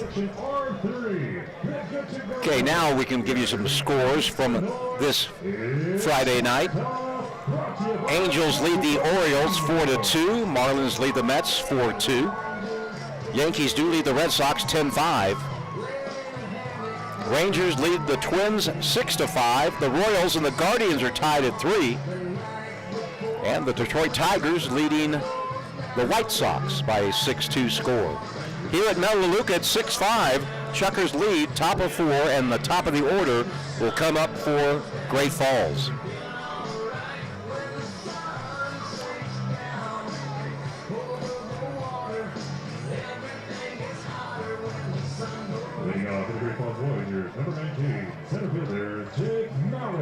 A rain delay in Atlanta, but the Braves lead the Nationals 10-2. Here's Jake Malik. All he's done today is single twice and knocked in a run. The leadoff hitter for the Great Falls Voyagers. And again, normally you don't see a leadoff hitter leading the Pioneer League in strikeouts, but that's the situation with Jake Malik. And he hits the ball into left. Bermudez coming in. That's Jose Bermudez, the left fielder, makes the squeeze for out number 1. Normally guys who have high strikeouts are power hitters, but Malik not that case. Again, he's the leadoff hitter, but he has more strikeouts than any batter in the league. Here's Riley Jepson. Last time up, hit into a 4-6-3 double play. Good crowd on hand tonight.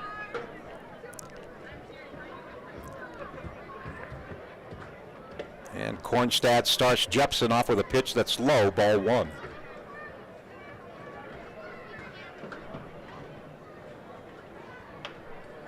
This one is hit high down the left field line. Barmakian going out, and Steve's going to make the catch in shallow left field for out number 2.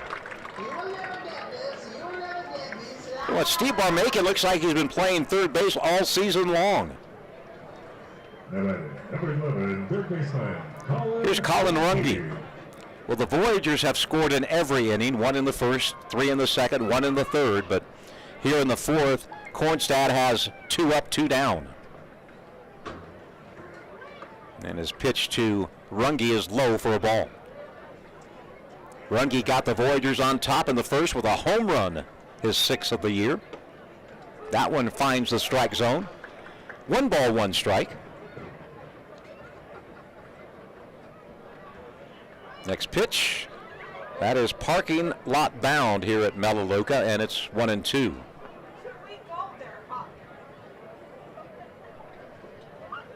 Chukers 6, Voyagers 5. Ball hit into center field. This one is a drop in front of Brendan Hewitt for a 2-out single.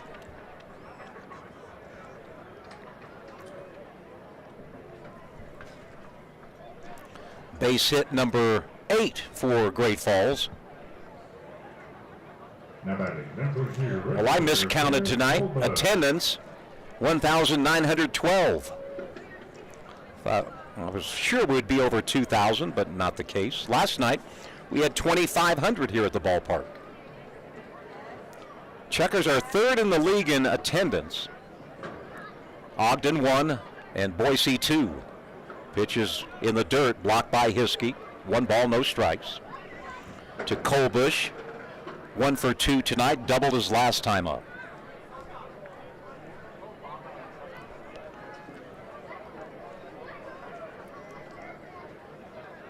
Left-handed batter against the lefty, Sam Kornstad. Comes set, throws to first.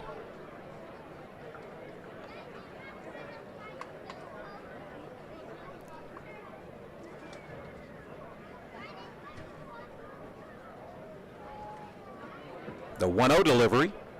Again, Hunter has to block it with his body, and it's 2-0.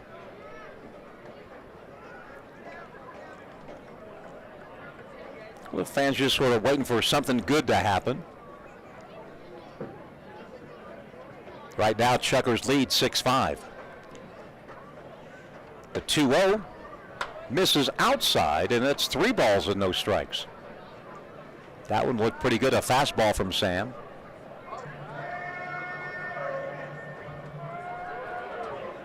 The 3-0 pitch. Call strike 1.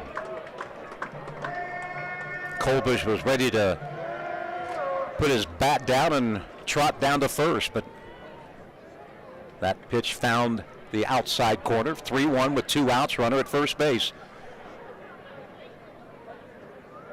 And that pitch is high, and that is ball 4. Second walk issued by Kornstad. Runge moves into scoring position with 2 outs for Michael Deeb. Number 14, left fielder, Michael Deeb. Deeb tonight is grounded to second, and he fouled out to the catcher Hiskey. Tying run at second base. We're in the top half of inning number 4.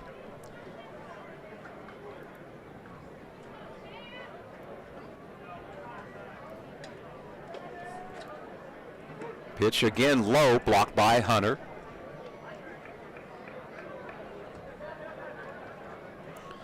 Missoula now leads Glacier 5-0.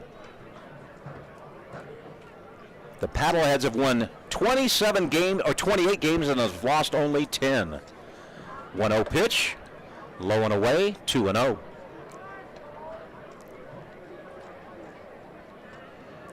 Missoula with a 6-game lead, 10 games left in the first half. You could pretty much pencil the Paddleheads in for the first half title. The South Division a little closer between Ogden and Grand Junction. There's a strike call, 2-1.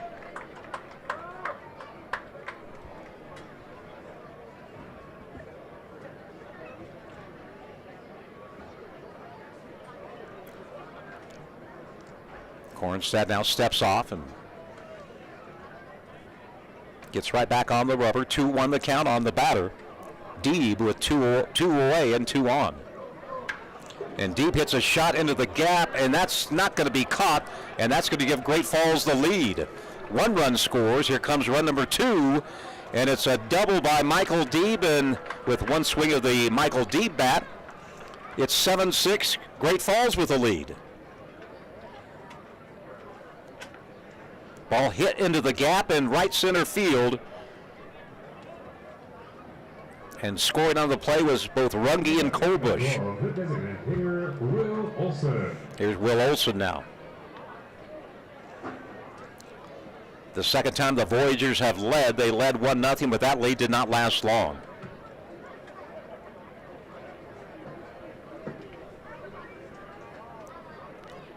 And this pitch is hit into the gap in right center field, and nobody's going to catch up to that one. Another 2-bagger, and another run is going to score.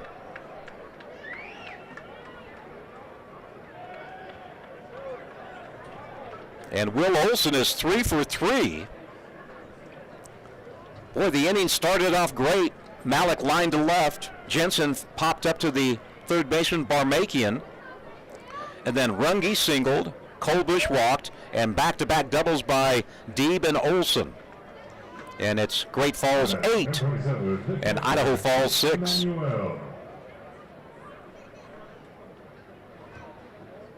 Brings up the catcher, Nick Emanuel.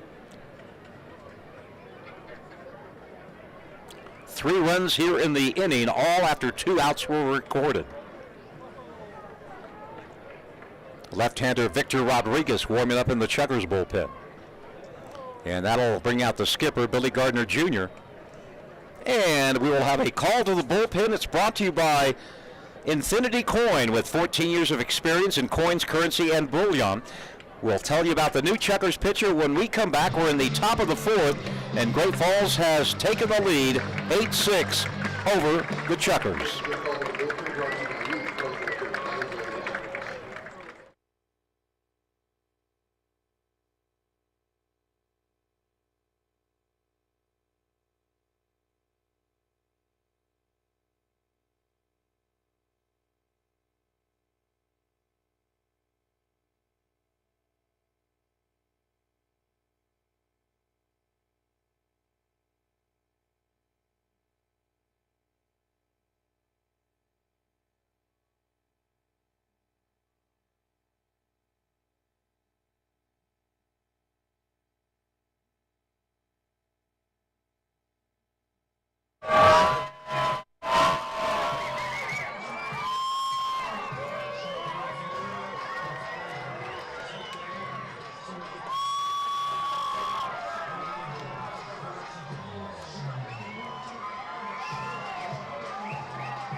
Sam Kornstad could not get out of the 4th inning.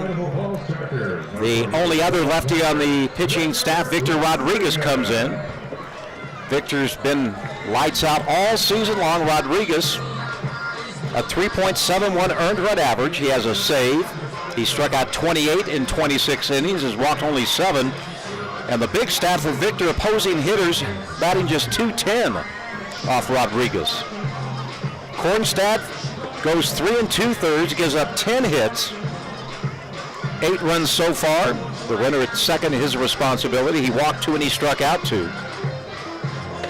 And of the 10 hits given up by Kornstad, 5 were extra base hits, including 4 doubles and a home run. Meanwhile, the Chukers have 9 hits, all singles in this game.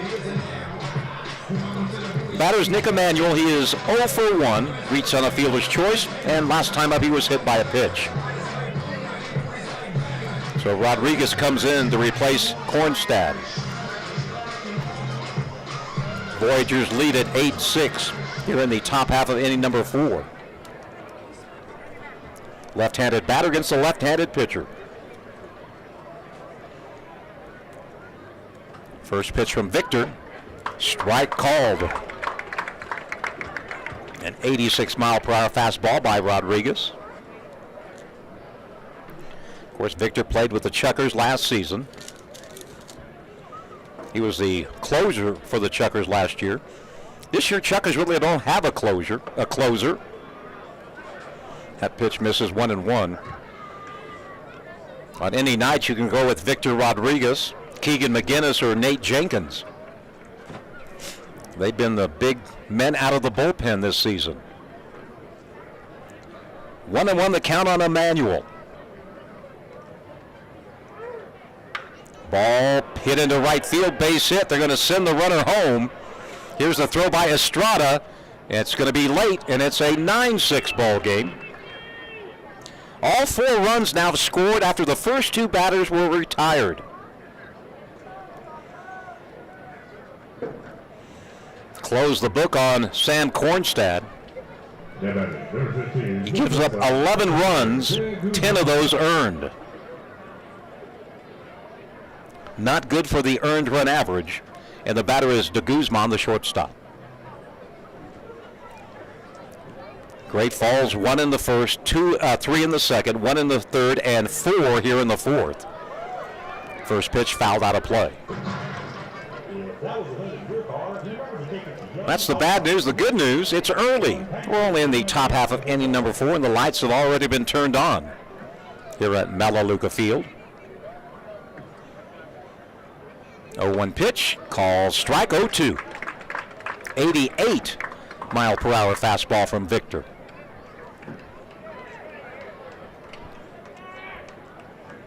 Four runs have scored since the first 2 batters were put out. 0-2, swing and a miss, and that'll be it for the Voyagers. But they score 4 runs on 4 hits. There were no errors and 1 runner left on base. We go to the bottom of the 4th inning, and the Chukars find themselves down by 3, 9-6.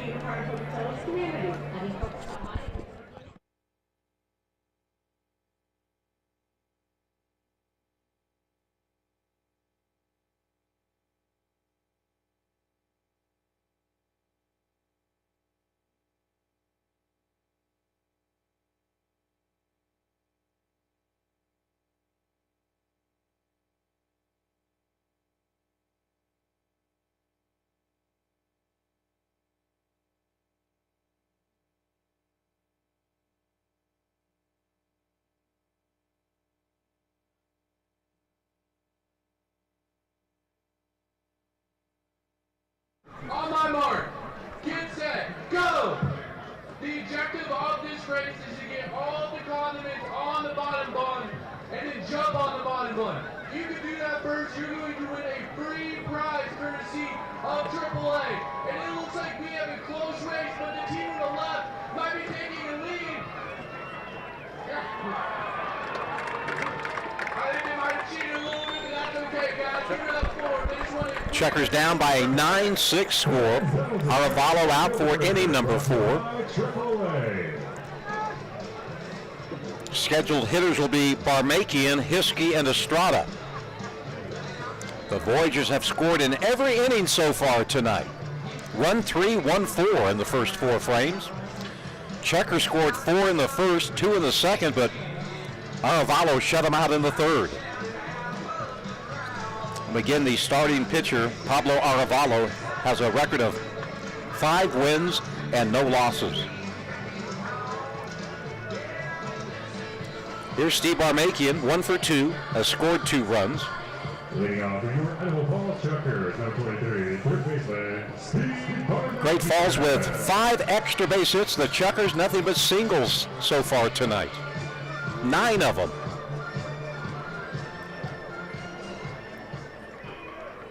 Barmakian, left-handed hitter against the righty Arevalo out of Miami, Florida. Steve hits the first pitch.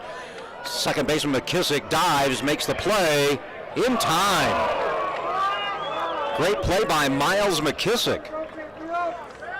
He dove, knocked it down, picked up, got up, and made a strike throw to Jepson for the first out. Number 33, the catcher, Hunter Hiskey. Here's Hiskey, 0 for 2 so far tonight.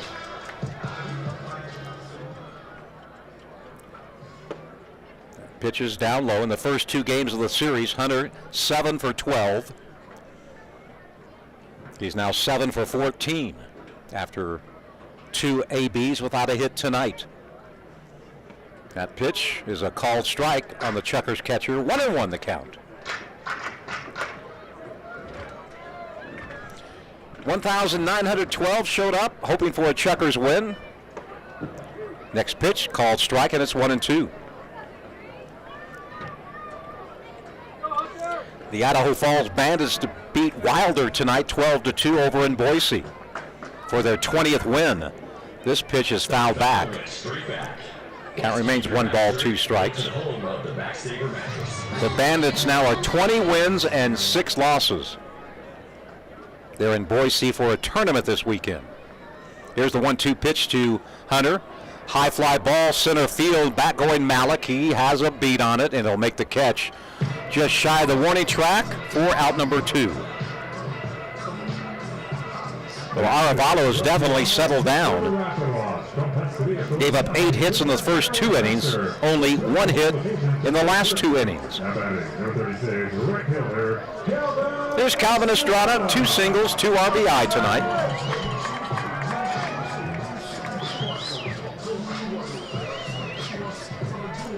Great Falls on top, 9-6.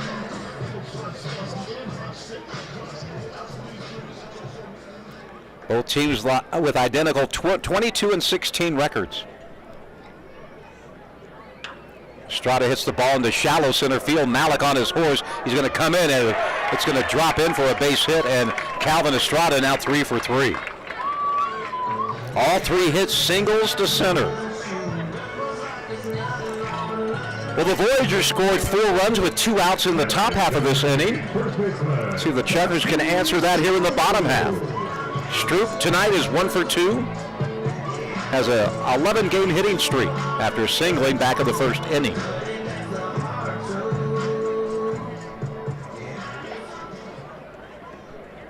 Activity in the bullpen of Great Falls. There's a slow roller hit to the second baseman. It'll make the force at second for the 3rd out of the inning. No runs on a hit, no errors, 1 left. We've completed 4.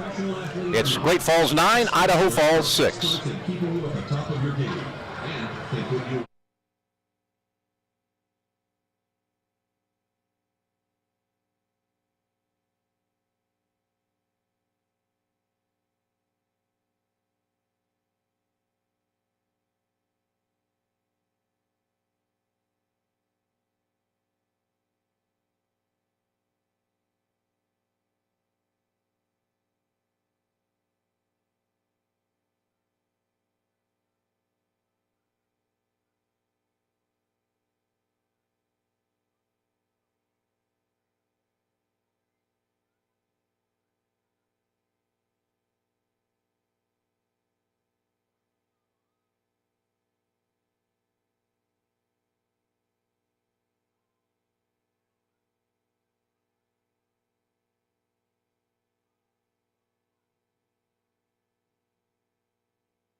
A little bit closer. And it is Victor Rodriguez on the mound here in the top half of the 5th. He'll face 9-1-2. As the Chukers need a shutdown inning. Great Falls has scored in every inning thus far.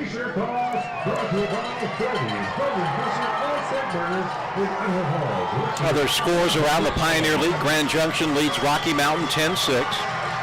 Boise leads Billings 3-1. And Missoula with a 5-0 lead over Glacier.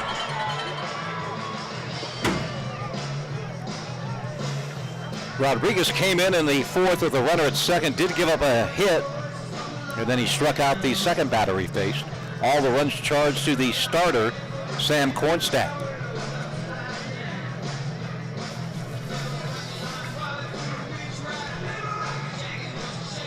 Seen a few of the fans wearing those good-looking 4th of July jerseys that they auctioned off. Here's Miles McKissick, the second baseman. He is single and he is struck out, 1 for 2.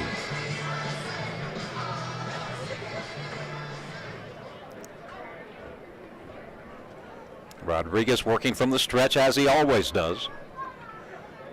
And the pitch comes inside, ball one.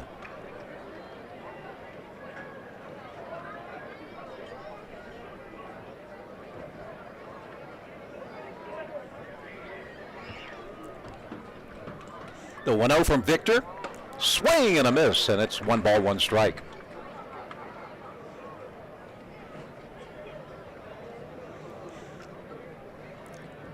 For the most part, the Chukars bullpen has been pretty darn good this year. The starters have struggled. It's been sort of an up and down season. 1 good outing, 1 bad outing. 1-1, and that's chopped foul, and it's 1-2.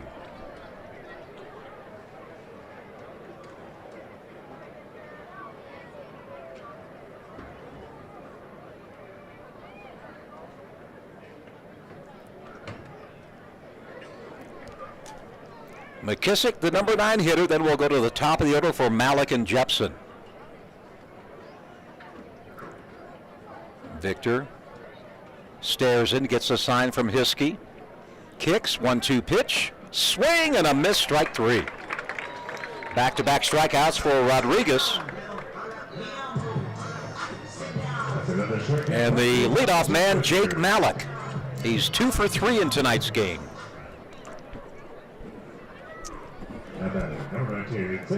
Again, these two teams will play again tomorrow night and then Sunday afternoon. And the Chukars hit the road for a week in Boise. Malik, a left-handed hitter, facing Victor Rodriguez. Pitch from Victor, that one's a bit low, ball 1.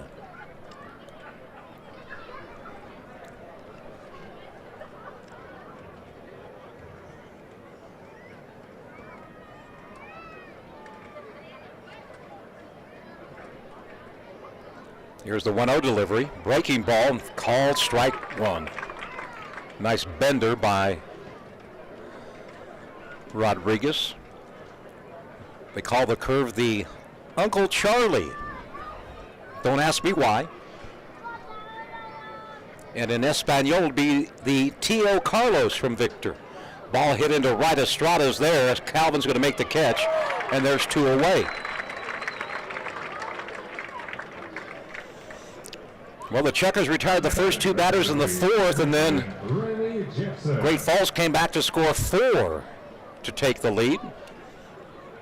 Here's Riley Jepson. Here in the 5th inning, batting for the 4th time already. Another lefty facing Rodriguez out of the bullpen. Ball hit in the hole, past the diving third baseman, past the diving shortstop, into left field. And another 2-out base knock for Great Falls. They now have 12 hits. And every Voyager with a hit except for De Guzman's already tonight. Here's Runge. Homered in the 1st, singled in the 4th. Scored 2 of the 9 runs so far.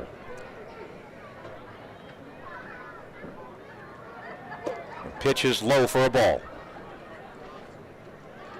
There was activity in the bullpen of Great Falls. Not sure if Aravalo will come out, although he has thrown 2 scoreless innings. The 1-0 from Victor. That'll find the strike zone. Outside edge. 1-1.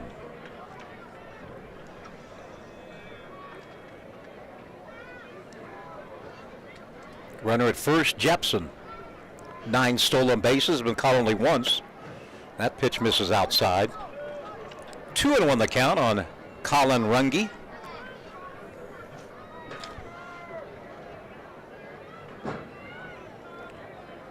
Runge, a West Coast guy out of Redmond, Oregon, played for Western Oregon University. And the 2-1 pitch, that's going to be right over our heads. Hits the roof of the press box. And it's 2-2.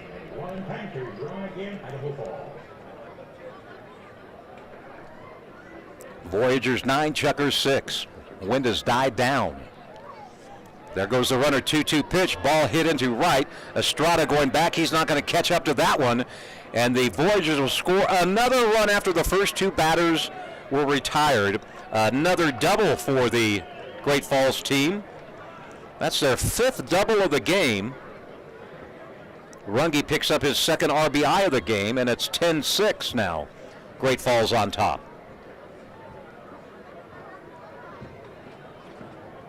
Runge having a game. He's 3 for 4 with 2 RBI. Now batting, number 22, right fielder, Derek Colbush. Here's Derek Colbush. He scored 2 runs. He hit a double his last time up. Chukars usually the team that hits all the 2-baggers, but not tonight. Great Falls with 5 and a home run.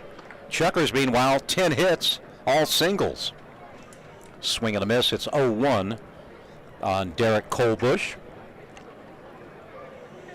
Hometown Lincoln, Nebraska. Home of the Nebraska Cornhuskers. 0-1 pitch. That's low and in the dirt. 1 ball, 1 strike.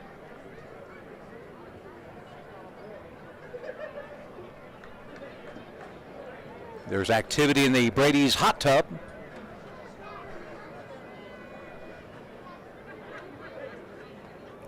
The 1-1 count. Victor checks the runner twice, comes home with a pitch, and that one's outside, 2-1.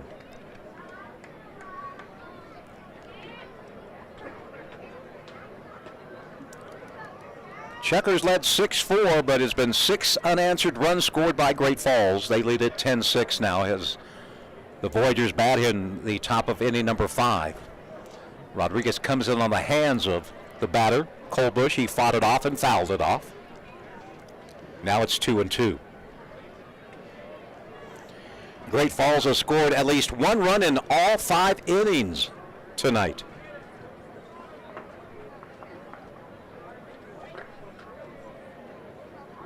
The 2-2 pitch is a swing and a miss, and that'll retire the Voyagers, but not before they score another 2-out run. 1 run, 2 hits, no errors, 1 left. We're halfway through on a Friday night, and the Chukars down by a 10-6 count. With 195 homes under construction.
Brings up Brady West 0 for 2, a strikeout and a flyout.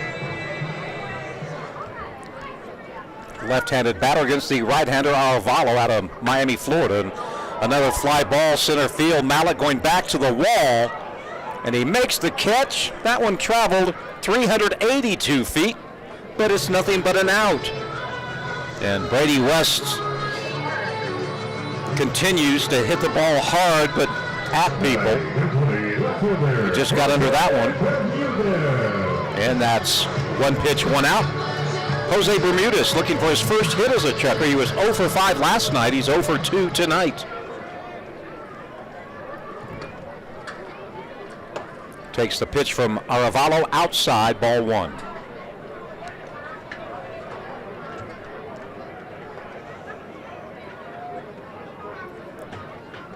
Aravalo did not look like a pitcher that was 5-0 in the first 2 innings, but the last 3, yeah, he's pitched pretty darn well. Here's a attempted bunt.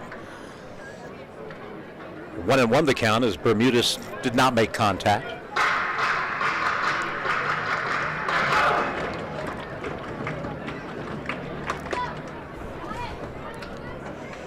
There's a call, strike 2.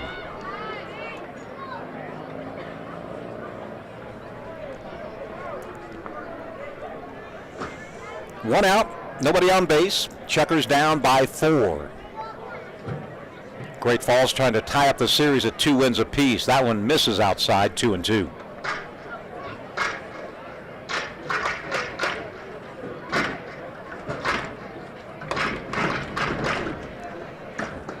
Aravalo to Bermudez. Will wind up the 2-2 delivery. A breaking ball, and Bermudez strikes out.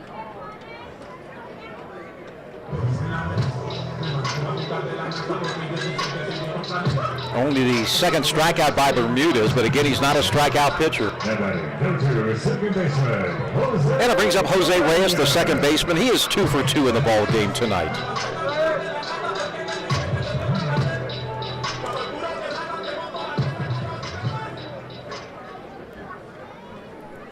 First pitch to Jose. Misses inside. Goes back to the backstop.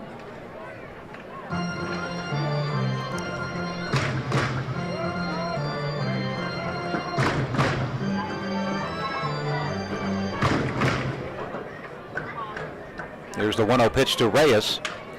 Hits the ball to the second baseman, McKissick. He backhands it and makes the play, and it's a 3-up, 3-down frame for Pablo Aravalo, who has definitely settled down. We've completed 5. It's Great Falls over Idaho Falls by a 10-6 score.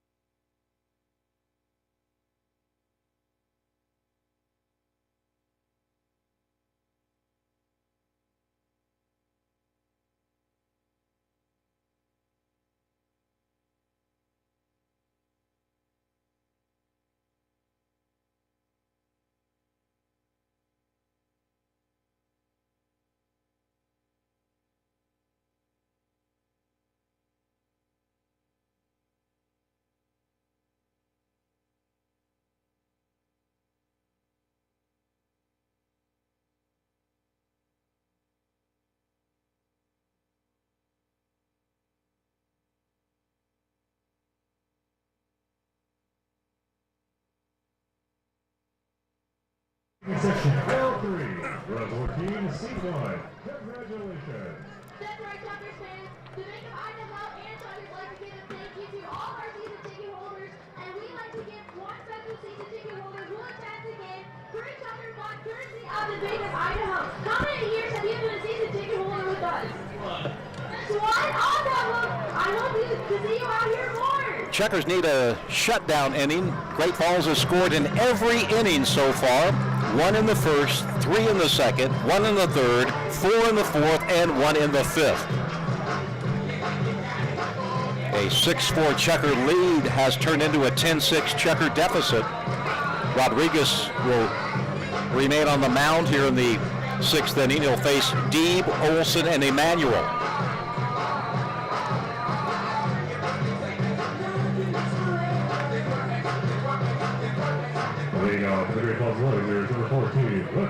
In Great Falls with 5 doubles and a home run. Chukers 10 singles. Here's Michael Deeb, knocked in 2 last time up with a double. Rodriguez pitches high, ball 1.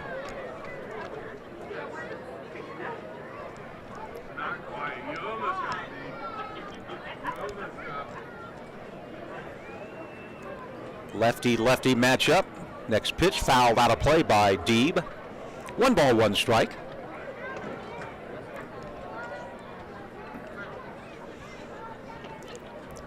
Deeb, a Floridian out of Davie, Florida.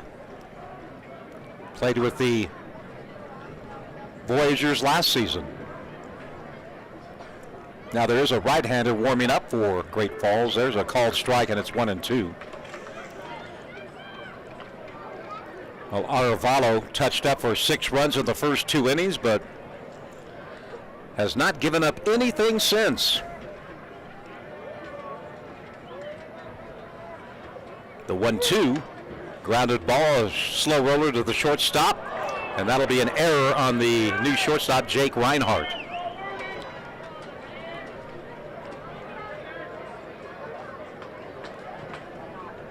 Second error of the game for the Chukars, number 79 on the season. Here's Will Olson. All he has done tonight is single, double, double, scored twice, knocked in 2. He was the designated hitter today, and he is doing his job. He's definitely hitting in the DH role.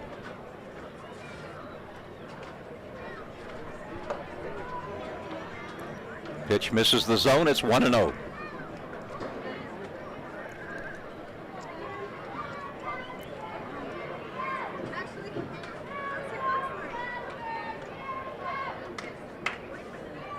Quick toss to first. Deep back, standing up.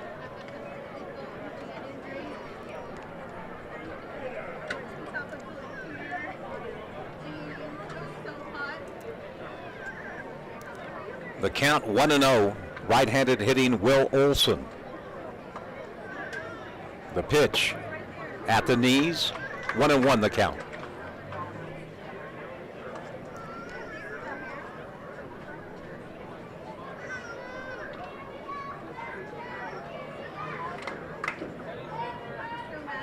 Chukars have 4 players in the lineup tonight that were not on the team when the season started. That pitch is low. It's 2-1.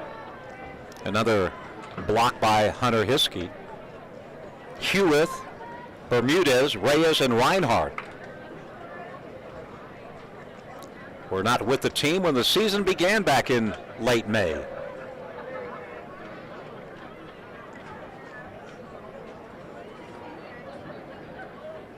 Rodriguez staring at the runner at first. The 2-1 is low. Another block by Hiskey, and it's 3-1. Cornstad, the starter, went 3 2/3, gave up 11 runs on 10 hits. Victor has given up 1 run since coming in the bottom of the 4th. And the Chukar bullpen is quiet. Victor did start a game this homestand and went 4 scoreless innings. That pitch is fouled out of play. The count now full at 3-2.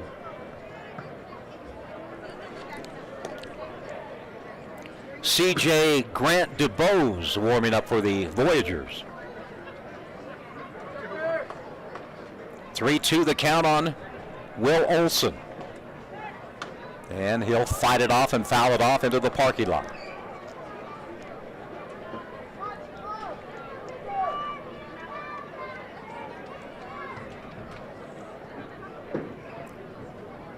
Olson back into the batter's box. Full count. Deeb at first reached on an error. And the 3-2 payout pitch, another foul ball. This one down the third base side. This will be the 8th pitch of the at-bat.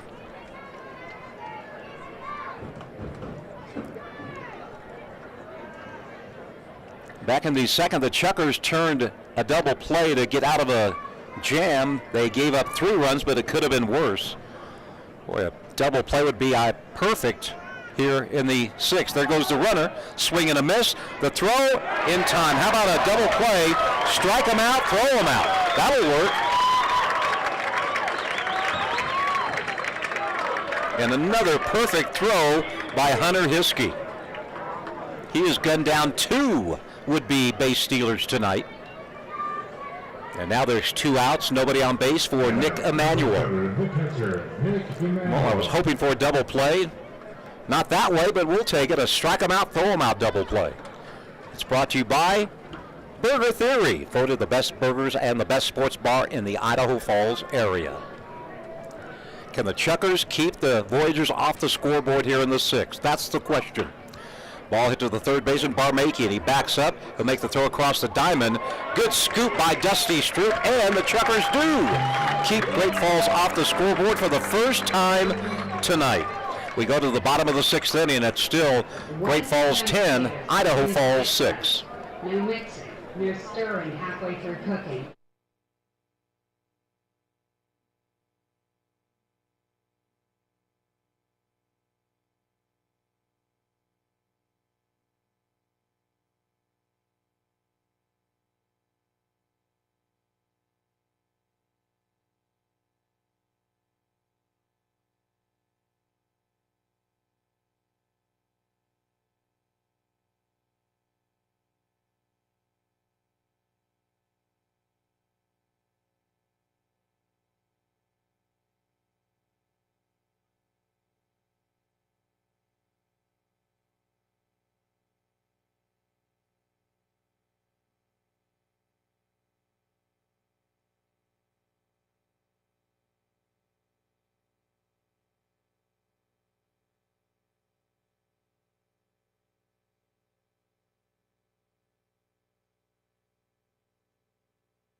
DeBose. And tonight they got a run from the left field line. 6 foot, 190 pounds, 25 years old. On the count of 3. 1, 2, and 3. Out of Los Angeles, California. He's a right-hander. But here comes that right. He's got that lead. Himself trying to catch up, and the mouse is falling behind. DeBose this season, making his 11th appearance. He did start 4 games. He has a record of 1 win and 3 losses. Opposing batters hitting .352. So that's good news. So the Chukers finally get rid of Pablo Arevalo, who can pick up the win even though his number's not good in this game. 5 innings of work, 10 hits, 6 runs. 5 of those were earned. He walked 1 and he struck out 2.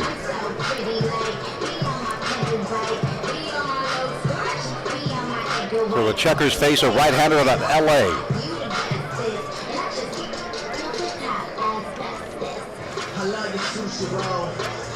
DeBose played for Great Falls last year. He had a 1-2 record and a 5.59 earned run average.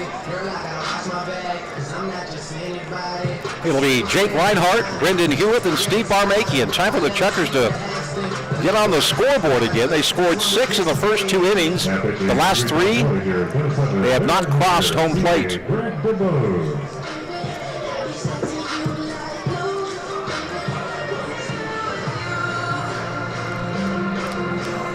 Jake Reinhardt, who just joined the team today, has singled and he's walked.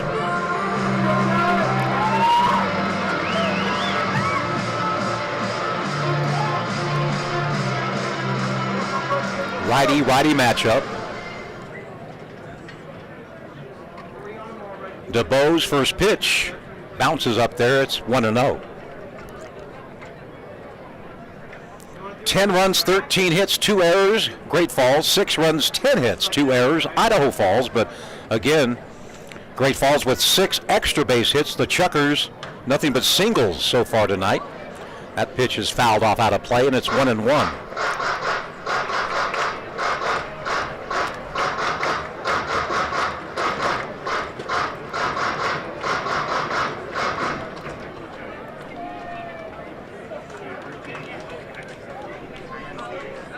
The 1-1 pitch, high, ball 2.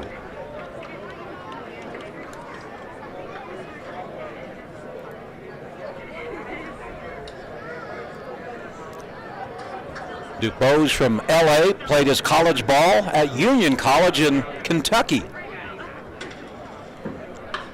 Here's a ball hit into center field. Malik coming in. He won't catch up to that one, and Jake Reinhardt in his Chuker debut is 2 for 2. And a good start to the Chukers' 6th inning, a leadoff single.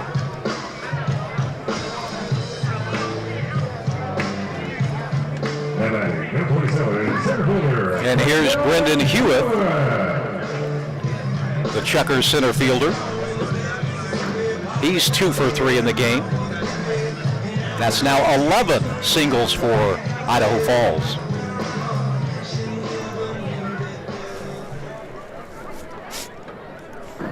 Chukars down by 4 here in the bottom of the 6th. First pitch to Hewitt is a strike on the outside corner. 89-mile-per-hour fastball from C.J. Grant DuBose.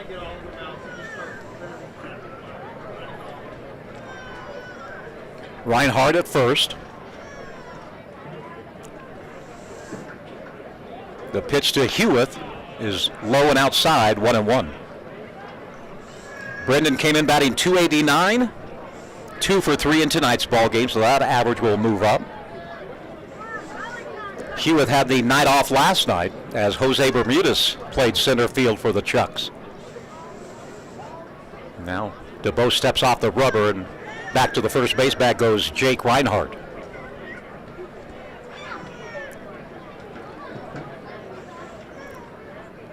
Right-handed pitcher, left-handed hitter, and a first throw over to first.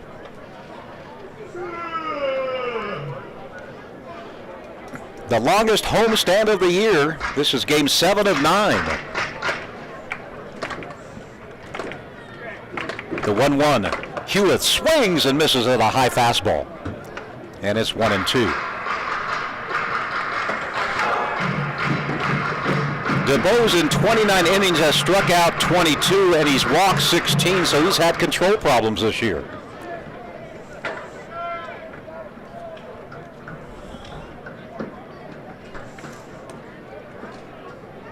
Here's the 1-2 to Hewitt. Ground ball, might be 2. They go to second for 1. Here's the relay. Well, they don't even try the relay. And out at second is Reinhardt, 6-4. Hewitt reaches on the fielder's choice, and it brings up Steve Barmakian. De Guzman, I think he's the best fielding shortstop I've seen this year.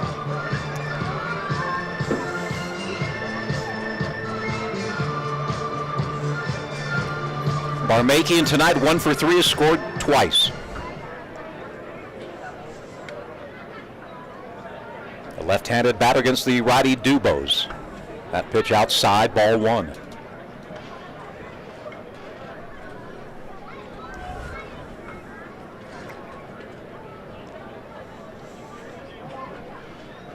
Chukars have not scored since the second inning. They put 4 on the board in the first, 2 in the second, and that's been it. That pitch low, fastball, 2-0 the count.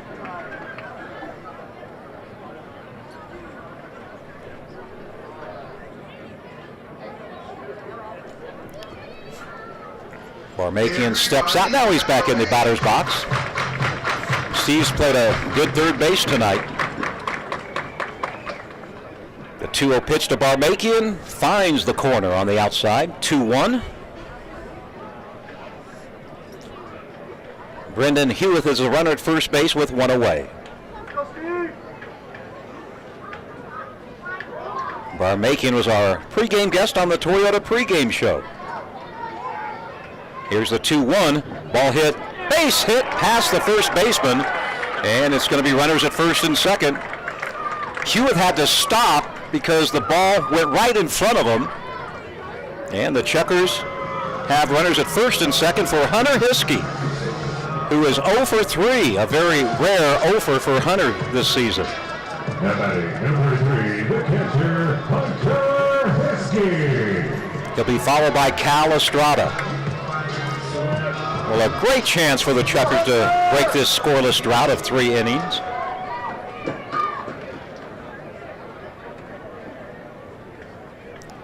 DuBose to Hiskey.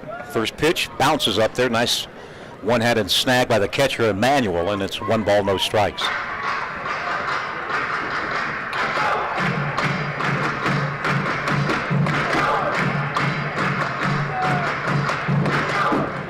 Chukars down by 4, threatening here in the 6th. The 1-0 pitch to Hunter. Finds the outside corner. 1 ball, 1 strike on Hunter Hiskey. Played the first couple of weeks, maybe the first 3 weeks of the season at first base, but has since been moved back to his favorite position, which is catching. 1-1.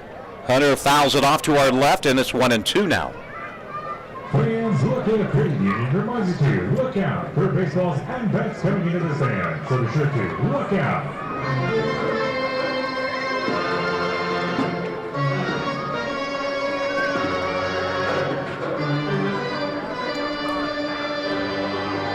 Right-handed pitcher against the lefty Hiskey. 1-2. Dubose ahead in the count. That fastball misses outside. 2-2. On deck is Calvin Estrada. He's had a perfect night at the plate. Hunter not so perfect, 0 for 3, but that could change here.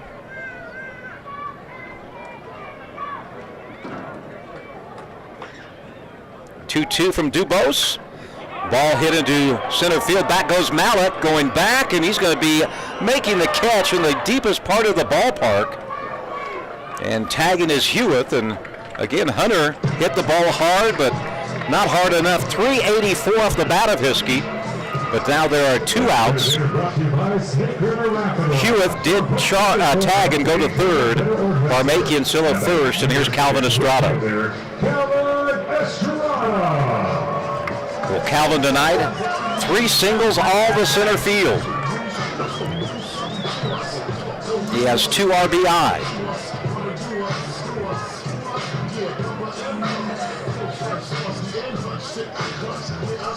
First time he's faced Dubose in the game.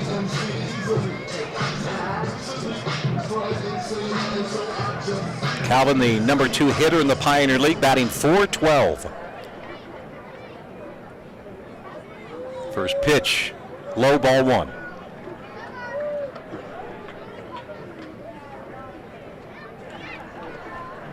Well, the Voyagers have scored their last 5 runs after 2 outs were recorded. Chukers need a 2-out base knock here.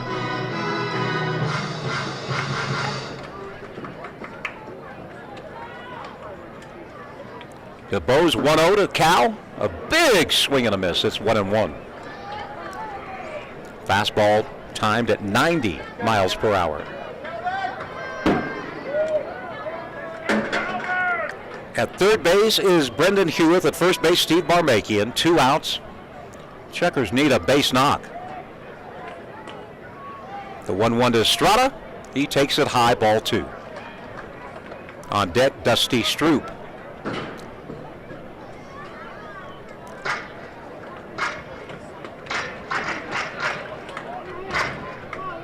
The Arizona Serpientes on TV. That's Diamondbacks in Espanol wearing their Copa jerseys. Here's the 2-1. High, ball 3.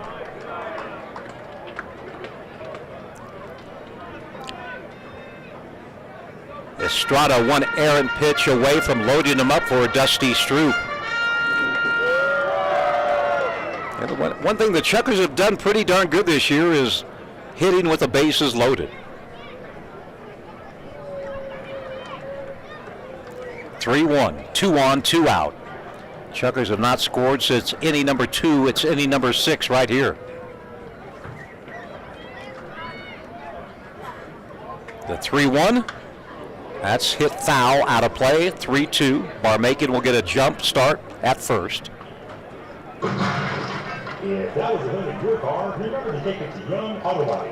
Cal is 3 for 3 tonight.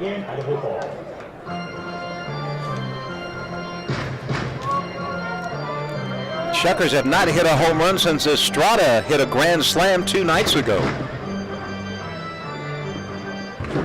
Payoff pitch. DeBose, Estrada on the way. Base hit into right field. That'll get 1 in. And going to third will be Barmakian. So the Chukers do get a big 2-out base knock. Cal is 4 for 4. Let's see if the Chukers can put together some back-to-back hits. 4 hits, 3 RBI for Calvin Estrada tonight.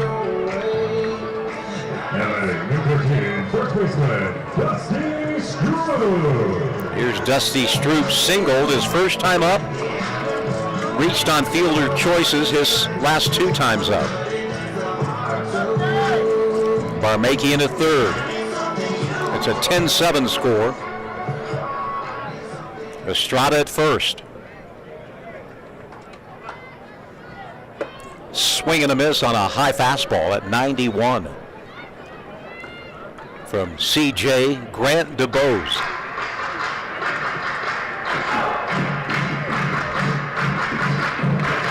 As I mentioned earlier, the Voyagers scored 4 runs in the 4th after the first 2 batters were retired. Estrada with a big 2-out base knock to get 1. That pitch low and away, 1-1.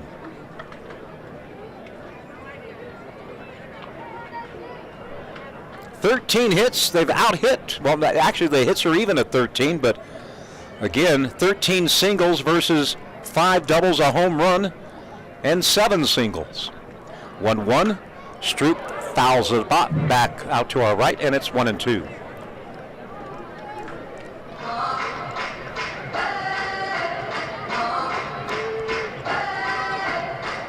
Idaho Falls Bandits beat Wilder today 12-2 over in the Boise Valley.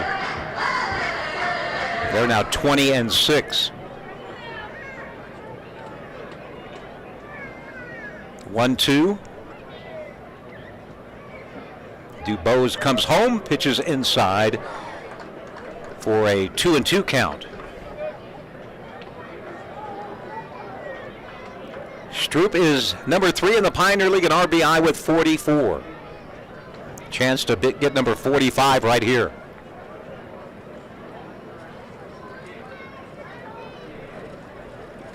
Two-two pitch to Dusty. Nearly hit him, and it did hit him. So the bases are loaded for the guy who's in the biggest slump of his life, Brady West.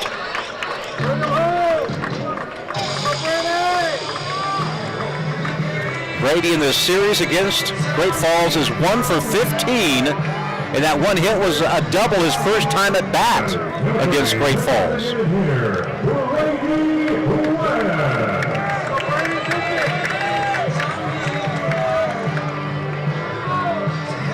Brady tonight has struck out and hit 2 high fly balls to center, and center fielder Jake Mallett playing very, very deep, and catcher Nick Emanuel wants to come out and chat with his pitcher. I'm sure he's telling him what Pablo Arevalo had success on with Brady West.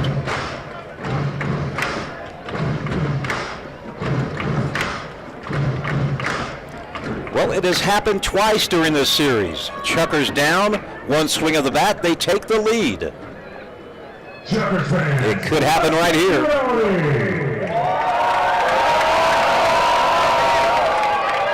Barmakian at third, Estrada at second, Stroop at first, 1 run in, but the Chukers still trail 10-7.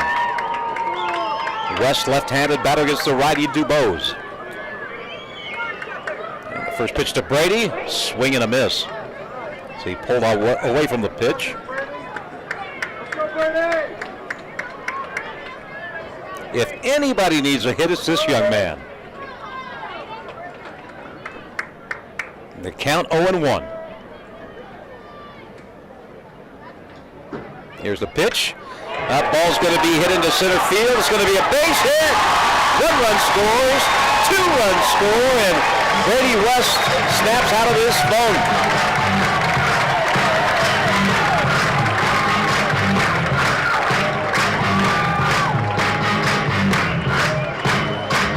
That snaps an 0 for 14 streak for Brady.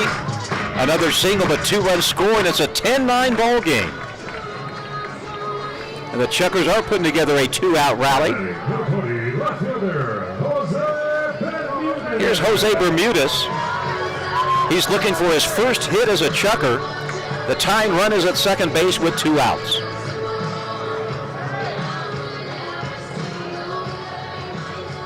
And I'm sure Brady West had a nice deep sigh as he got the monkey off his back.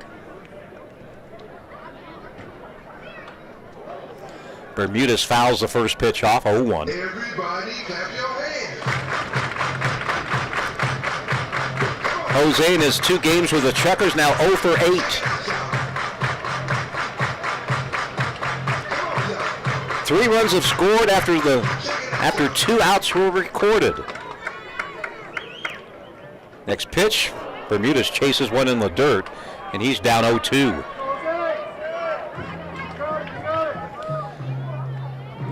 Bermudez a switch hitter. Down in the count, 0-2.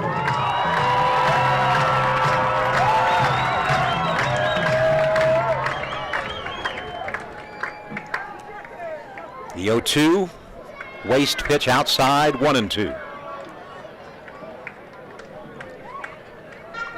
Chukers with 3 runs on 5 hits here in the 6th inning.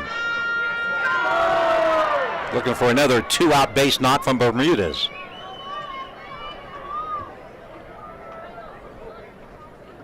DeBose, 1-2. Swing and a miss, and Jose strikes out. The Chukers get back into the ball game. They scored 3 runs on 4 hits. No errors and 2 men left on base. We played 6. It's the Great Falls Voyagers 10 and the Idaho Falls Chukers 9.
Presented by Keiko Joe. Tail Twitter is Jane Del Rey. She gets 1,812 tax seconds and 1,912. Who's your court and court customer services? We are in the top half of the 7th inning. Your line score 10, 13 and 2 Great Falls, 9, 14 and 2 Idaho Falls, and Rodriguez on for his 4th inning of relief. He'll face the 8, 9 and 1 hitters. De Guzman swings at the first pitch. That one's going to be a base hit. It's going to roll to the wall. He's going to have a double. And De Guzman going for 3 as Hewitt could not pick it up in center field. That'll be a hit and an error.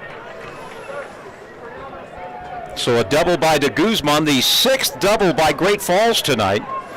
And then Hewitt could not pick it up on the warning track, and over to third goes De Guzman on the 3rd Chukers error, which gives them 80 on the season in 39 games, averaging more than 2 a ball game. Chuker infield halfway in for Miles McKissick, 1 for 3. He has struck out twice and he has singled. First pitch from Victor, called strike 1. 6 doubles and a home run for Great Falls tonight. Chukers, 14 singles. That's the difference. And it's only a 1-run game. Next pitch, swing and a miss, and it's 0-2.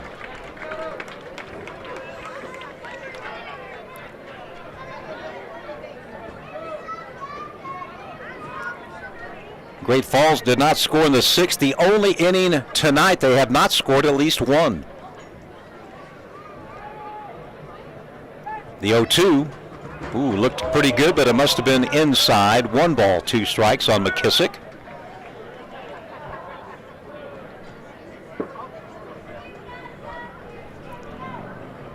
By the way, de Guzman's double every Voyager with at least one hit tonight. The 1-2 on the way. That's lifted foul and out of play. If that was another Chukar, remember to take it to Young Auto Body, located at 1 Pantry Drive in Idaho Falls. Same two teams tomorrow night. Chukers team hat giveaway night. Victor, 1-2. McKissick takes it low. The count is 2-2. We'll try to get Victor's pitch count here in the bottom of the or the top of the 7th.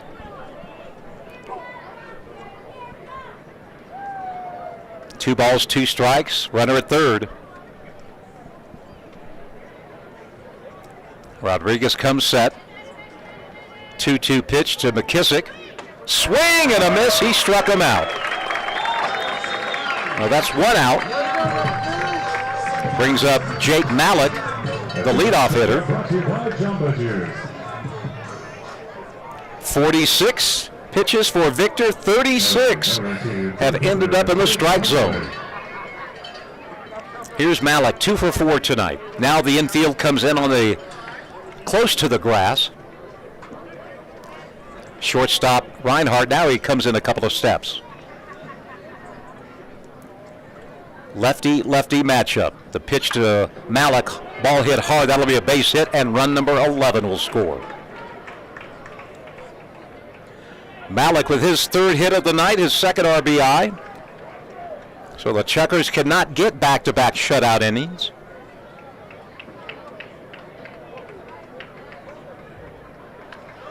And it brings up Riley Jepson. Number 3, first baseman, Riley Jepson. And Bob Malachy will come out of the Chukers dugout. Right-hander in the bullpen for the Chukers. While I have a break, let's check some Pioneer League scores on this Friday night. Ogden took 2 from Northern Colorado. Grand Junction leading Rocky Mountain 10-6. Boise leads Billings 3-1. Well, let me refresh this page. It's Grand Junction 10, Rocky Mountain 8 now in the 8th inning. Boise does lead Billings 3-1 in the 9th. And Missoula 7, Glacier 1. That game in the 8th as well.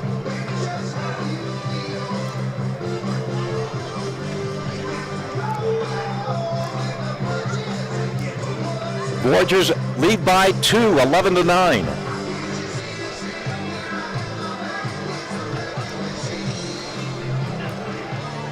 Riley Jepson, 1 for 4. He singled his last time up. The first baseman. A quick toss to Stroop. The runner at first. Malik was about 1 step off the bag was all. Hunter Hiskey has thrown out 2 would-be base stealers tonight. Or the score could be even worse. Another throw over to first base. Malik back easily, standing up.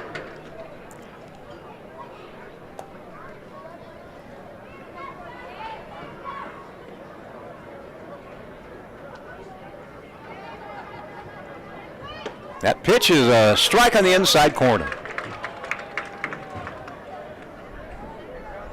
The Royals beat the Guardians tonight 4-3. Yankees beat the Red Sox 12-5. Some of the finals on this Friday night. We'll have the scoreboard coming up in the Westmark Credit Union Burger Theory postgame show. The 0-1 pitch is low, 1 ball, 1 strike.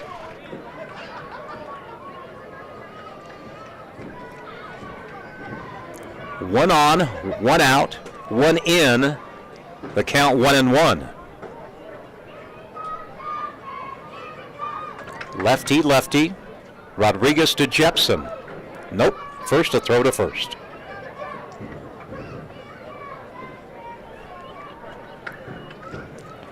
Chukers put 3 on the board in the bottom of the 6th to get to within 1 run, but the Voyagers got one of those back. on the double by de Guzman, the single by Malik. Here's a little ball that's going to be hit to the third baseman, Barmakian. There was no chance. That would be a base hit. It was just a little blue ball that went about maybe 60 feet in the air. And Jepson will have a base hit. And that'll do it for Victor Rodriguez. The manager, Billy Gardner Jr., comes out. And this pitching change is brought to you by Infinity Coin, with 14 years of experience in coins, currency, and bullion. We will tell you about the new Chucker pitcher when we come back. We're in the top of the 7th. The Chuckers down 11-9.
Coming to the Melaleuca mound here in the top of the 7th is right-hander Logan Bender.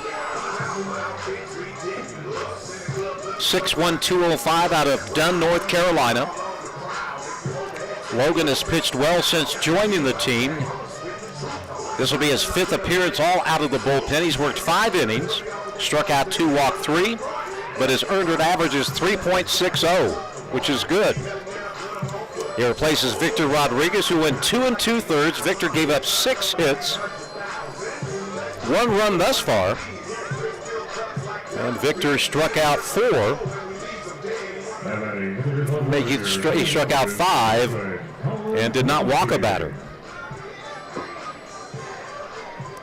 The situation: runners at first and second, Malik at second, Jepson at first. The batter is Runge, who is 3 for 4 in tonight's ball game. He's a triple away from the cycle. And there's 1 away.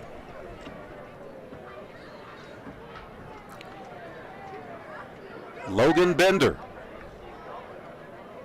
First pitch, low, ball 1. Runge homered in the first, singled in the 4th, and doubled in the 5th. 3 hits, he's scored 2, he's knocked in 2. Chukers down by 2, 11-9.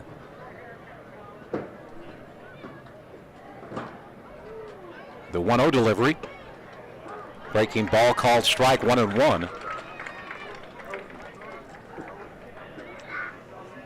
The only inning the Voyagers did not score was in inning number 6, when only 3 batters came to the plate. Every other inning, at least one, and a couple of innings, a lot more than that. 1-1 the count.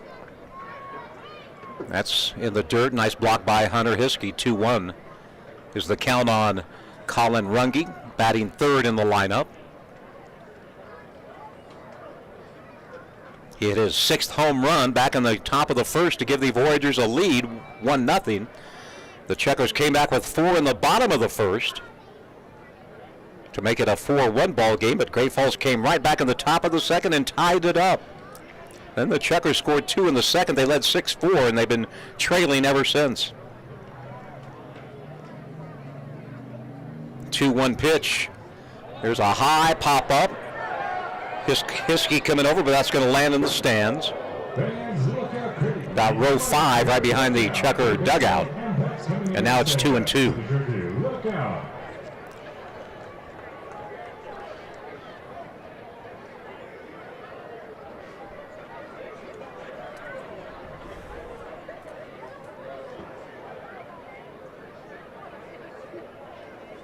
Well, now Logan Bender will have to take a glove off his hand,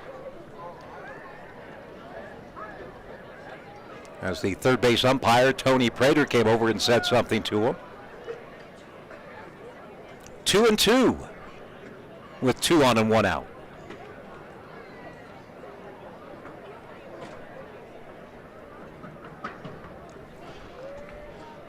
Chukars need to keep Great Falls to a 1-run inning, and that 1 run is already scored. Bender to Runge. Righty. 2-2. Swing and a miss. He struck him out. Big strikeout for Logan Bender.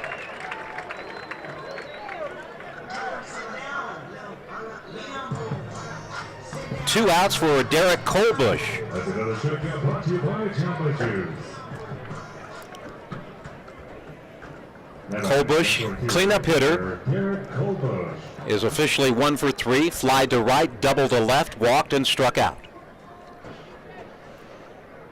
Chukars in the home half of the 7th will have their 8, 9, and 1 hitters due up.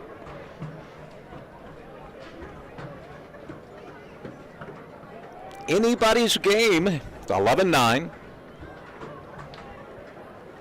Pitch to Colbush, outside, ball 1.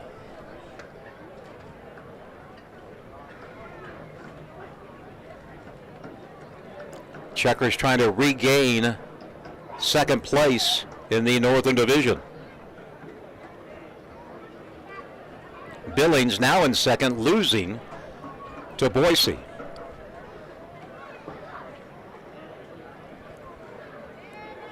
The count, 1 ball, no strikes to Derek Colbush. The pitch from Logan Bender, and now he's going to step off. Malik, the runner at second, had a pretty good lead, and Logan did not feel comfortable making the throw home.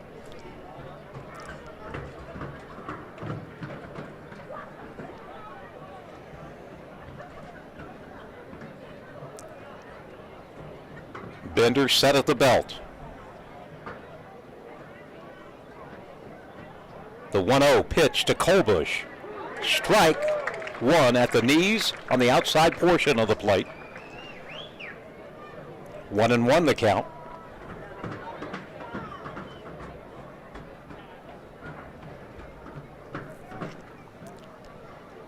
Two on, 2 out, a big part of the game. The Chukars need to keep Great Falls from scoring any more runs tonight. Bender, 1-2 pitch, right back. Oh, it went off his glove. It's going to go in for a base hit. And a run is going to score. Looked like Logan had the comebacker, but it went right through his glove and past the second baseman and the shortstop. And that'll be a base hit. The ball was hit hard. Well, maybe not that hard. And I don't know Looked like Bender had it in his glove and somehow he couldn't make the play. Number 14, left fielder, Michael Dean. We might have to look at that to see if it should have been an error, but bottom line, another run is scored. It's 12-9.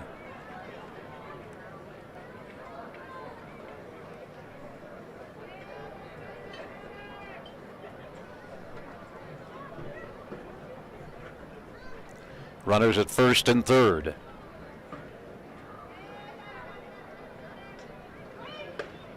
Pitch is low, ball one. That'll be changed to an error. An error on Logan Bender, the pitcher. Ball was hit only at 55 miles an hour, but he just couldn't bring it in. Went off his glove for an error, and a run scores, an unearned run.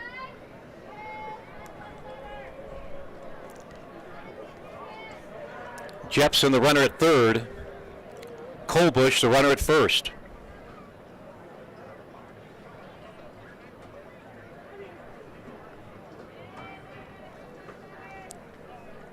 The batter, Deeb, the count 1-0. Way outside, ball two.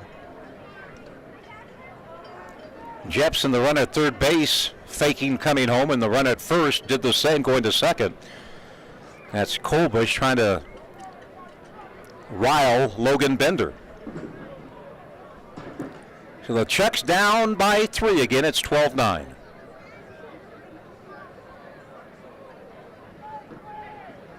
And it's going to be 13-9, a wild pitch by Bender. Scores run number 13.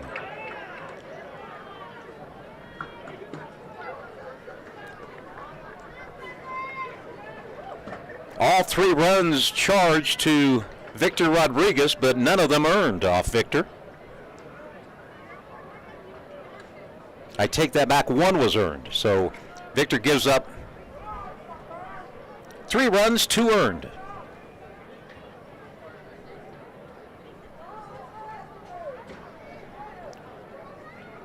The score now 13-9. With 2 outs. And the batter is Will Olson. Olson 3 out of 4.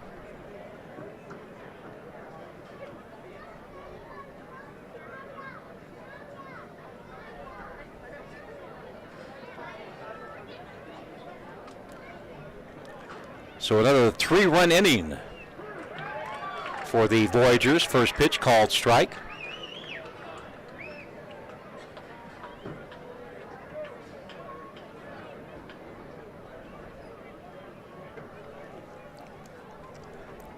Chukers decided to put Deeb on intentionally to make it a force out at first, second, or third. 0-1 pitch, fouled off, 0-2.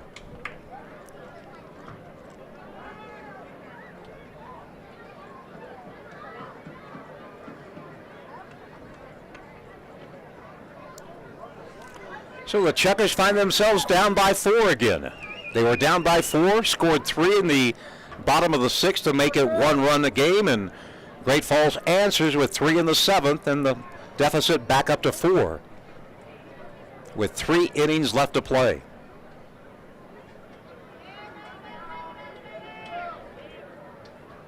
The count 0-2 on Olson. Runner goes from second to third, but it's a strikeout and the inning is over. But Great Falls adds 3 more to their total, 3 runs on 3 hits, 1 big error, and 2 men left on base. Time to stretch here at Melaleuca. The Chucks need some runs. They're down by a 13-9 score.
New pitcher on the mound for the Voyagers. His name is Connor Spear. Spear worked in the first game of this series, went 2 1/3, gave up 1 run. He replaces Grant DeBose, or CJ Grant DeBose, who worked 1 inning, gave up 4 hits, 3 runs, all earned. And it's going to be Connor Spear here in the 7th to face Reyes, Reinhardt, and Hewitt. By the correction on the pitching line for the Chucker pitchers, Kornstad, 3 2/3, 9 runs, 6 earned. Victor Rodriguez, 2 2/3, 4 runs, 2 earned. As we correct that.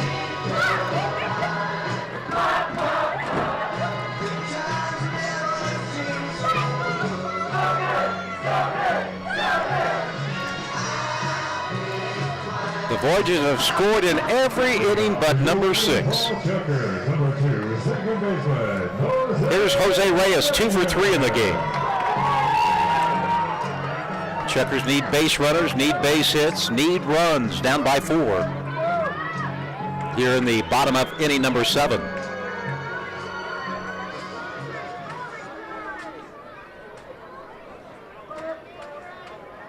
Jose shows bunt, the pitch is high, 1 ball, no strikes.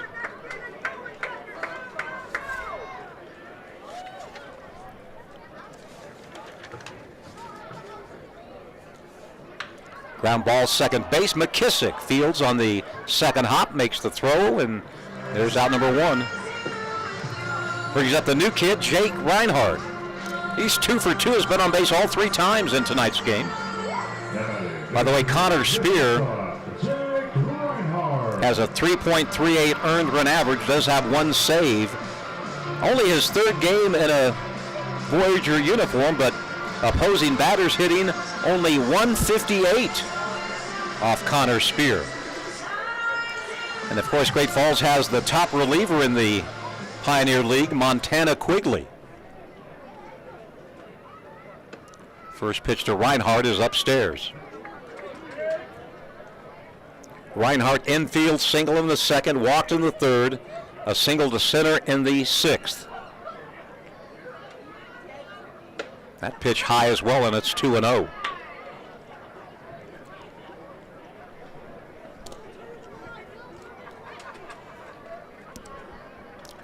When it was 6-4 after 2, I predicted that both teams would score double digits. Well, Great Falls has. Chukars been at 9 right now, but plenty of time left, and it's 3-0. 1 out, Hewitt on deck.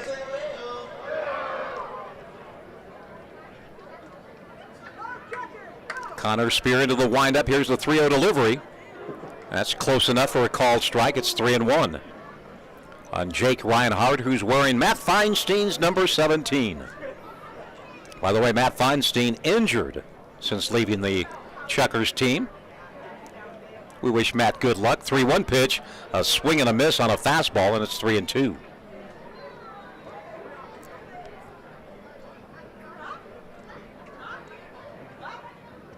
(13-9) Voyagers on top. Payoff pitch, 3-2, Spear to Reinhardt. He takes it high, ball 4. So Jake has been on base all 4 times tonight. 2 singles, 2 walks. And the batter is Brendan Hewitt with 2 base hits and 4 at-bats. Number 27, center fielder, Brendan Hewitt.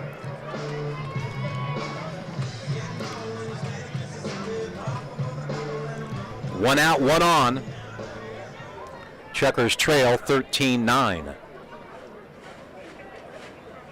Reinhardt goes back to the bag, although Spear just looked at him. Reinhardt had 29 stolen bases in college over 4 years, so not great numbers in swiping bases. A throw to first, and boy, he was leaning in the wrong direction. He nearly got picked off. The tag just a second late.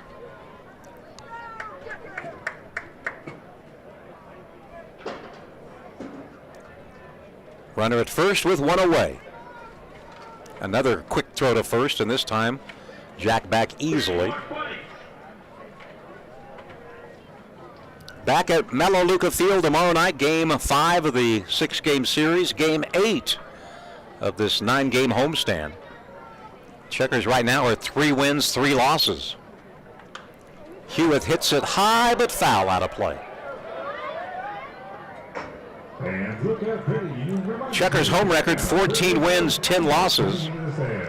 On the road, they're 8-6. So they've played 10 more home games than road games, but Noah Moore will catch up on the road, 7 games in 6 days in Boise, starting on Monday. 0-1 pitch, fouled back, 0-2. Straight back. Let's keep your back straight. Go to the home of the Back Saver mattress.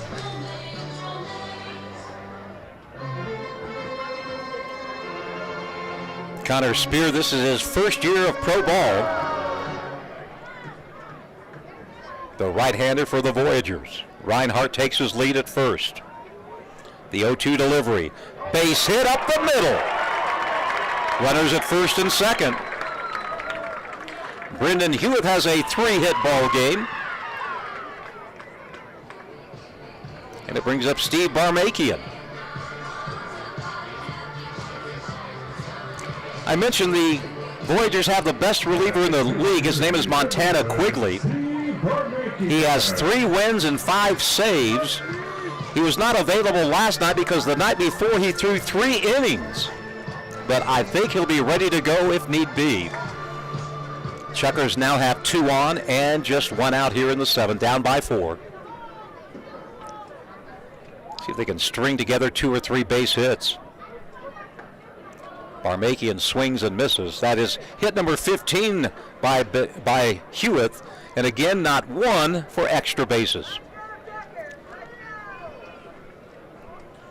The Voyagers have 7 extra base hits, 6 doubles and a home run. The 0-1, Barmakian lifts it foul off to our left into the stands, and Steve down in the count 0-2. Well, Hewitt was down in the count 0-2, got a base hit. Hunter Hiskey on deck, looking for his first hit of the night. Barmakian chokes up on the bat with 2 strikes. The 0-2, waste pitch outside, 1 ball, 2 strikes.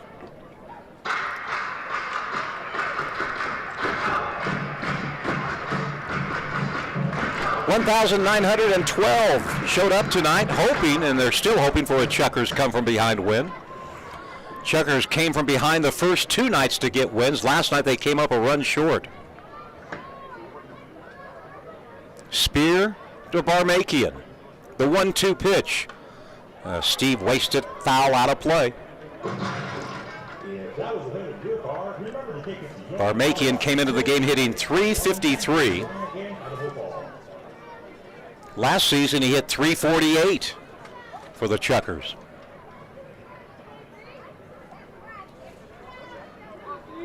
A 1-2. 2 on. Reinhardt at second, Hewitt at first. That pitch is in the dirt. Good block by the catcher, Emmanuel, and it's 2-2 now on Steve Barmakian. Steve has scored 3 runs tonight.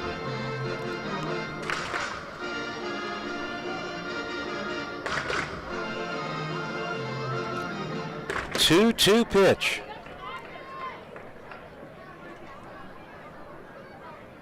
Spear kicks. The pitch, another foul ball. Boy, Barmakian hanging tough. Again, Hunter Hiskey on deck. Chukars got to within 1, 10-9, but Voyagers scored 3 in the top of this inning to make it 13-9.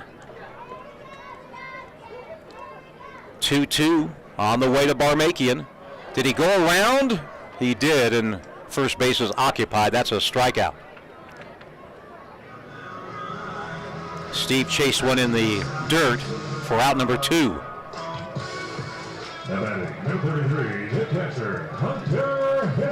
Here's Hunter Hiskey. He is due. He's grounded to the pitcher, popped to the second baseman, and last 2 times up he's hit deep fly balls to center field.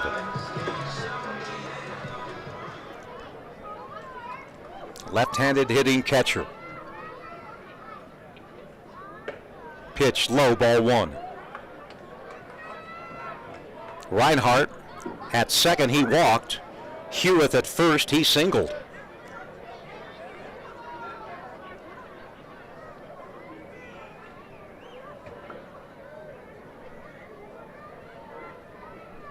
One-oh pitch to Hiskey.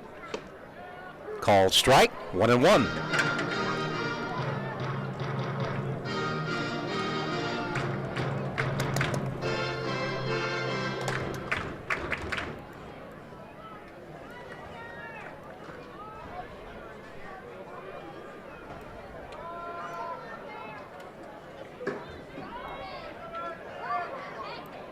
Well, welcome to Saturday morning back east. It's now midnight on the East Coast. 1-1. Ball hit to the second baseman. He makes the play, McKissick, and grounds out. Hiskey does for out number 3. No runs on a hit, no errors. Chukars left 2 on base. We go to the top of the 8th. The score remains Great Falls 13, Idaho Falls 9.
But did make a costly error.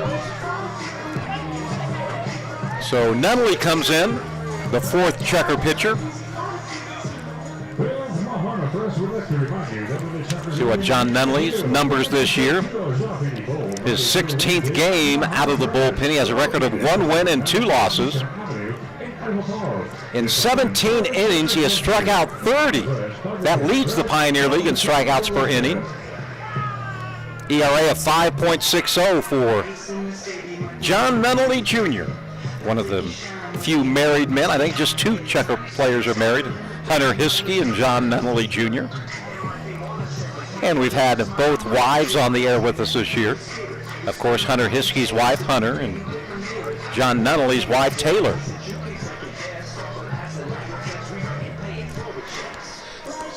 Bottom of the order for the Voyagers, Emmanuel, De Guzman, and McKissick. Chukars down by 4, 13-9, time running out on the home team.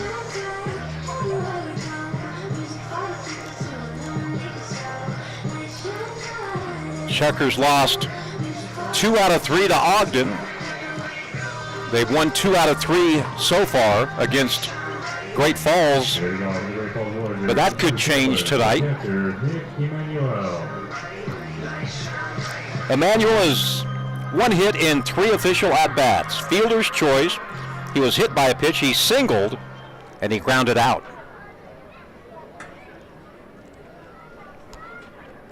So Nunn's on the mound. John Nunnally Jr., first pitch inside for a ball.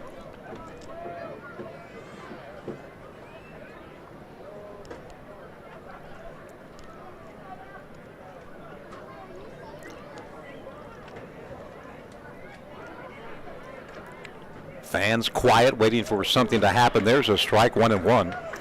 After 2 innings, the Chukars were ahead 6-4. Since then, they've been outscored 9-3. And Great Falls has scored in every inning but one tonight. When one pitch, lifted foul and out of play, 1-2. That one inning was the 6th inning. Deeb reached on an error. Hunter Hiskey threw him out. Olson struck out on a strike him out, throw him out double play, and then Emmanuel grounded out. The only 3-up, 3-down frame the Voyagers have had tonight. 1-2 pitch. Did he go? Here's the appeal. No, says the third base umpire. The count 2-2. And again, 6 doubles and a home run for Great Falls. 15 singles for the Chukars. Not one extra base hit so far tonight, but that could change in the 8th and 9th. We hope it changes. 2-2. Spiked into the dirt, and it's 3-2. And that one got Hiskey, I think.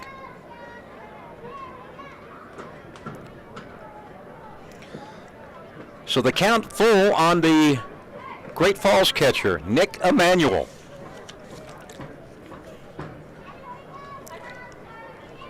A Minnesotan out of Esco, Minnesota. Played his college ball at North Dakota State, a football powerhouse.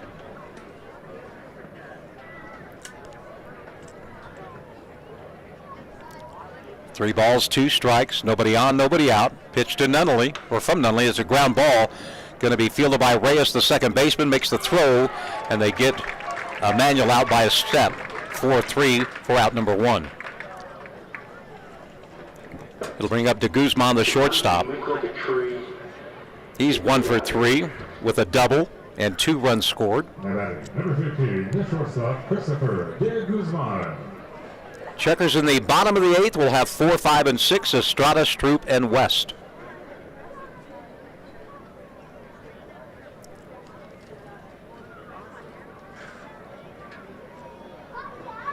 Nunnally looks in, gets the quick sign from Hunter. Right down the middle on a 92-mile-per-hour fastball for a called strike 1.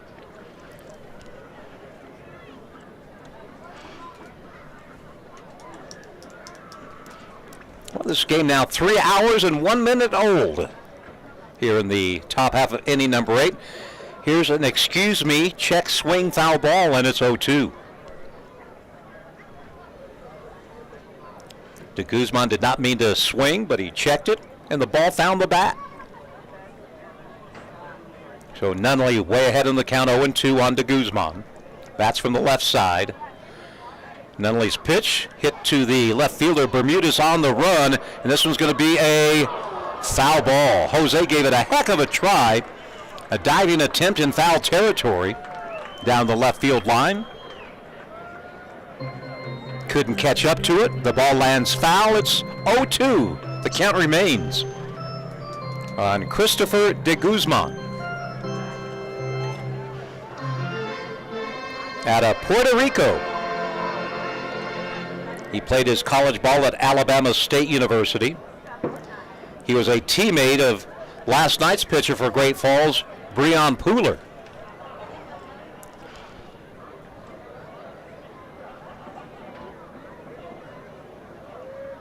The 0-2 pitch, ground ball, base hit up the middle.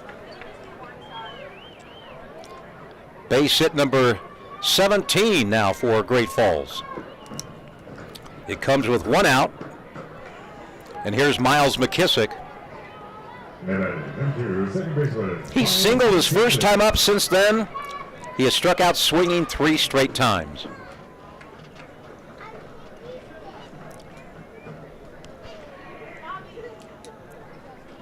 (13-9). Chukars have 6 more outs left.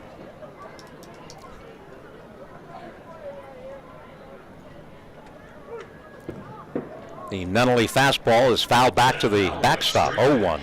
Of course, first things first, the Chukars need to keep Great Falls off the board. They have not been able to do so tonight. They have scored in 6 of the 7 innings played thus far.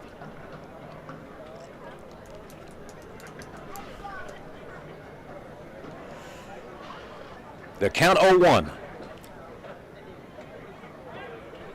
Throw to first base.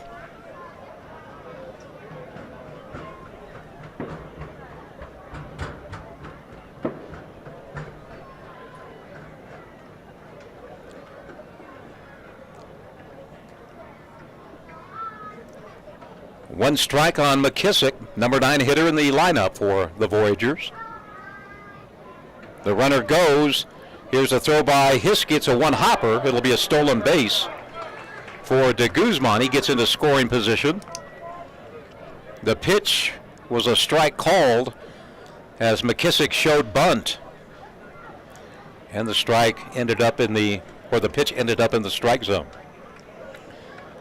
Well, Glacier mounting a ninth inning comeback. It's now 8-5, Missoula on top, but they're in the top of the ninth.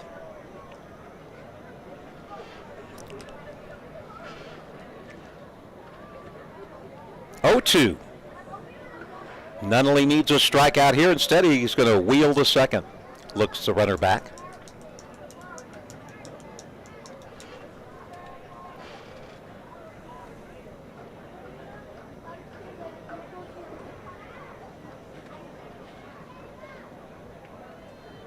Nunnally's 0-2 pitch. Swing and a miss. Hiskey will have to make the throw to first. He bobbles it, but he picks it up in time to get the runner at first base. For out number 2.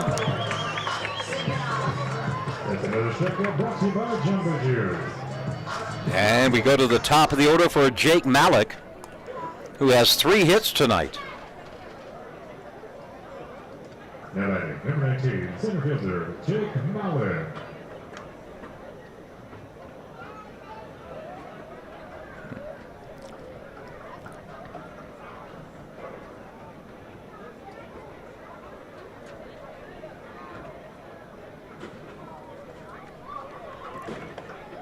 Runner at second with 2 away.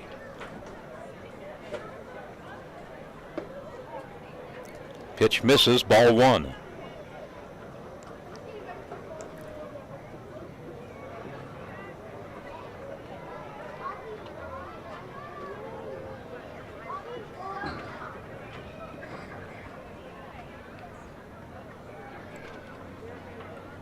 Next pitch, low, ball 2.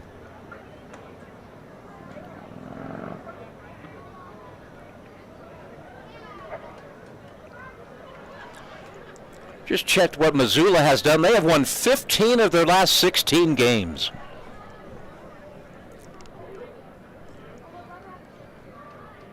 They had a 9-game win streak snapped, and since they've won 6 straight after losing a ball game.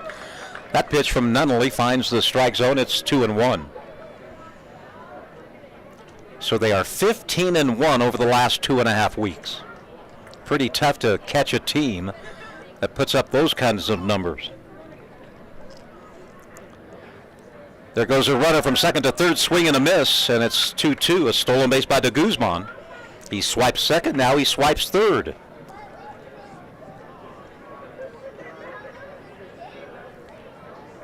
The count on Malik, 2-2. De Guzman's third stolen base of the night.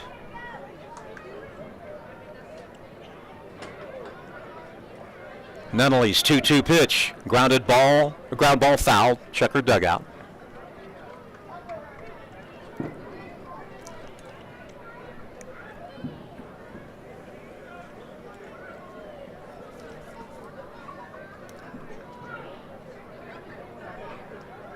Chukars trying to keep Great Falls off the scoreboard for only the second time in 8 innings. That one's lifted foul, hits the netting above the Voyager dugout, and the count's still at 2-2. Estrada will lead things off for the Chukars in the bottom half of the 8th.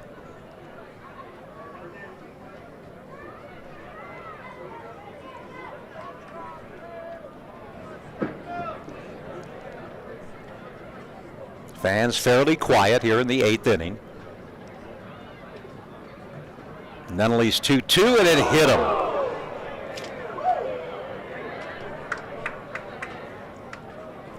So Malik, it's hit by a 92-mile-per-hour fastball, and it'll bring up Riley Jepson, the first baseman.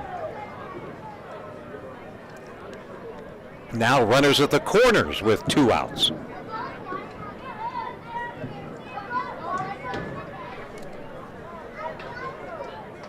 And number 23, first baseman, Riley Jepson. Jepson tonight is 2 for 5. He scored twice. The first baseman for Great Falls. First pitch from John is a strike. Right at the letters of Jepson's jersey.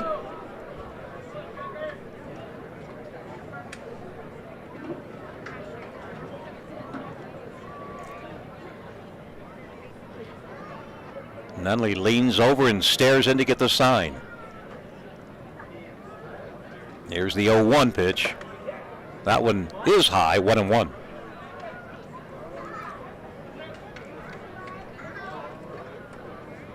At third base is De Guzman. He singled, stole second, stole third. At first base, Malik, he was hit by a pitch. There goes Malik. Swing and a miss. And that'll be another stolen base for the Voyagers. Pitch was in the dirt, no chance for Hiskey to even make a throw. But he was off with the pitch, was Jake Malik. That's his 11th stolen base. Hiskey threw him out trying to steal second way back in the first inning. The count 1-2, 2 on, 2 in scoring position. And there's call, strike 3, and for only the second time tonight, the Chukers keep the Voyagers off the scoreboard. No runs on a hit. There were no errors and 2 men left on base. We move to the home half of the 8th inning. Chukers down 13-9.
Missoula now 16-1 over the last 2.5 weeks.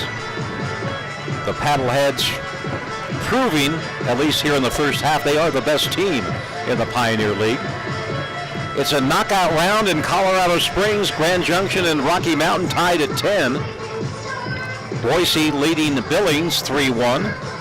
And as I mentioned earlier, Ogden took 2 from Northern Colorado. All the scores from the Majors and the Pioneer League coming up on our Westmark Credit Union Burger Theory postgame show. Here's Calvin Estrada, a perfect night tonight. 4 at-bats, 4 singles, 3 RBI, and he scored a couple of runs.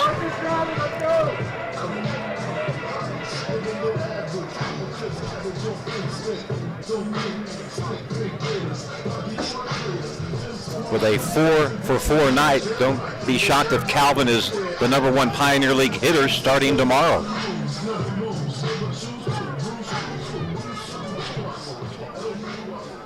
"13 runs, 17 hits, Missoula. Not Missoula, Great Falls. 9 runs, 15 hits, Idaho Falls." First pitch is a strike from Connor Spear, who's working in his 2nd inning of relief. Gave up a hit in the 7th. Struck out 1, walked 1. Calvin fouls this one back, and Cal down in the count 0-2.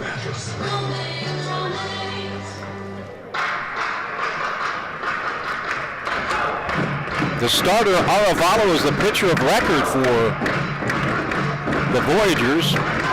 He went 5 innings, gave up 6 runs, but he might win his 6th game of the season in 6 decisions.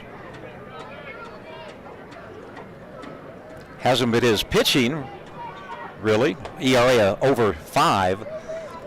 But it's been every time he goes to the mound, his teammates score a bunch of runs for him. 0-2, misses outside, 1-2. Good run support for Pablo Aravalo, the Great Falls starting pitcher tonight.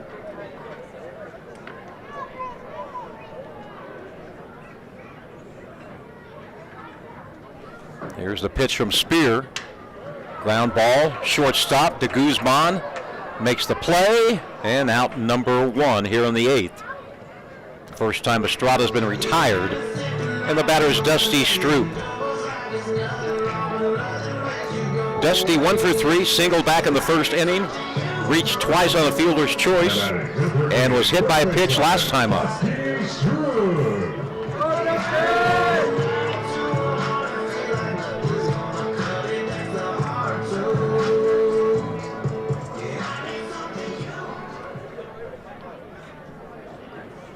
First pitch from Spear, ground ball. Again, it's de Guzman, the slick fielding shortstop. Makes the play, backhanded, perfect throw to first for out number 2. Christopher de Guzman, he's only played in about 10, 14 games, but he's only committed 3 errors at shortstop.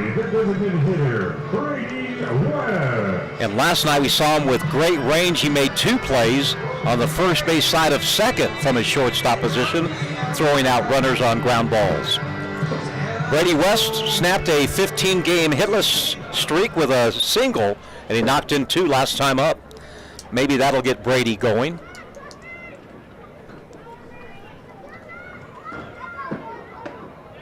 Pitch, called, strike 1.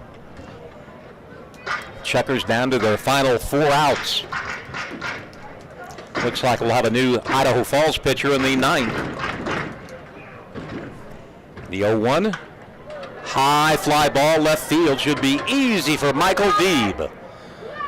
And he'll make the catch in a quick 3 up, 3 down, 8th inning for the Chukers. We go to the 9th, no change in the score, 13-9, Great Falls on top.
Top half of inning number 9, Keegan McGinnis comes to the mound for the Chukers.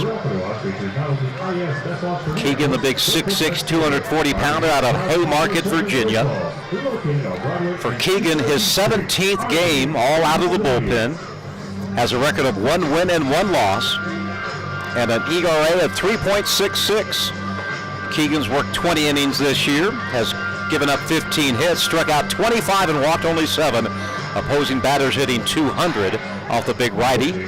John Nunnally Jr., 1 inning of work, 1 hit, 2 strikeouts, and he did hit a batter. Top of 9, Chucks down by 4.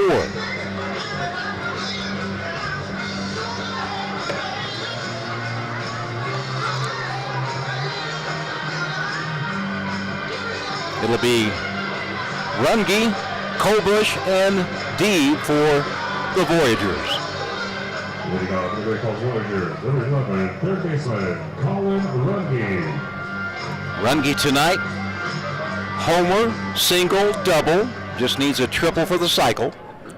The hardest part of the cycle to get, obviously.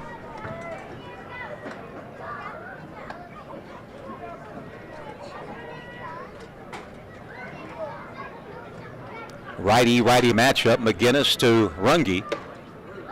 First pitch is high, a ball.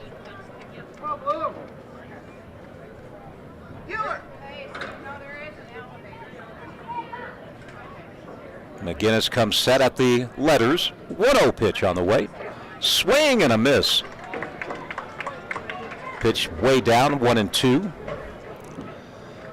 The McGinnis slider, and the count is 1-1, not 1-2. Bottom of the order for the Chukers in the bottom of the 9th. That pitch outside, it's 2 balls and a strike.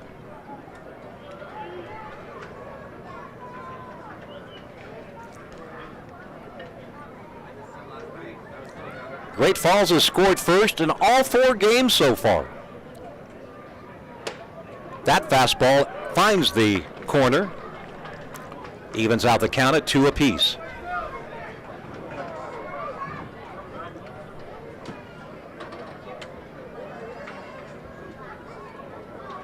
The 2-2 pitch. Lifted foul and out of play. Again tomorrow night, team cap night. Sunday afternoon, free Madres t-shirt day. The 2-2, ball goes off the glove of Barmaken, and he can't find it. That'll be a base hit. The ball was hit awfully hard. In fact, 101 miles per hour off the bat of Runge. And he has a 4-hit night.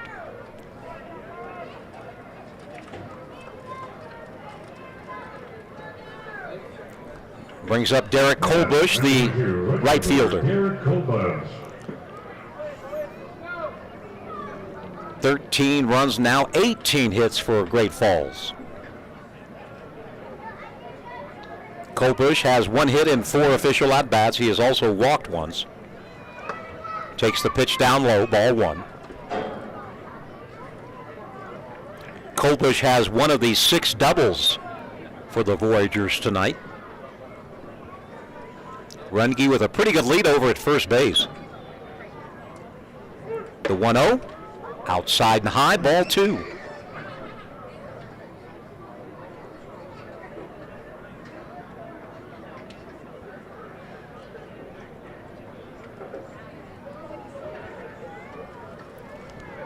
Two 2-0 the count with nobody out, runner at first, top of 9. There's a strike, 2-1.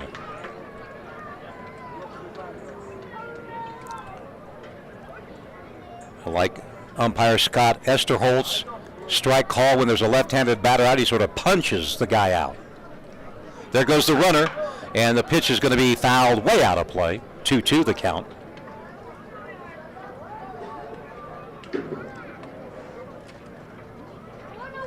So Runge back to first, Colbush back into the batter's box, and McGinnis gets a new fresh baseball.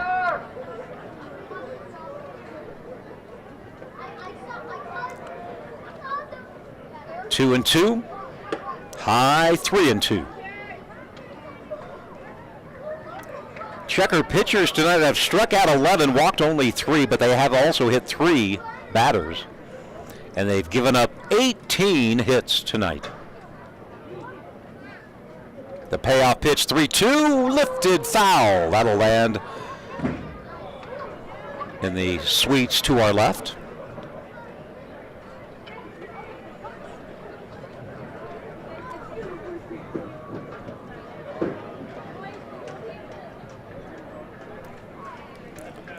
(3-2) McGinnis facing Colbush here in the ninth. There goes the runner, Runge. Another foul ball.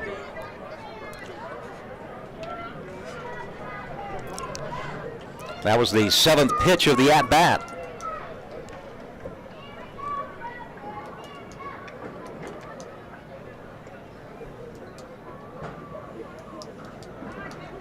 Another 3-2 on the way. Runner not going, and another foul ball. This one off the netting behind home plate. That foul went straight back. Let's keep your back straight. Go to the home of the Backsaver mattress.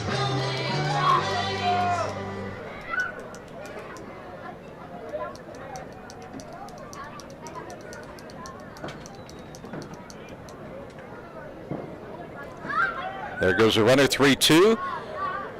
Ground ball. The only play for Reyes will be to first base.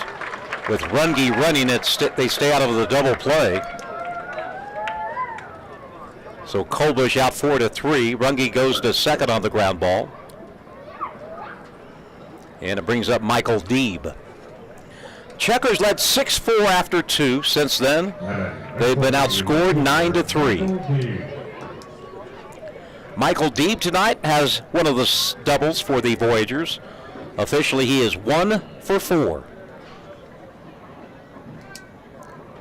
Left-handed batter is Deeb. He's the left fielder tonight. And the first pitch called strike 1.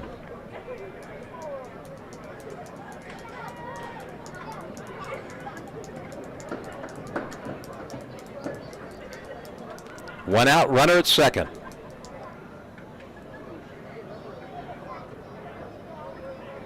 The 0-1, low, 1-1. Again in the bottom of the ninth, Bermudez, Reyes, and Reinhardt, these scheduled hitters. Could have some pinch hitters, you never know.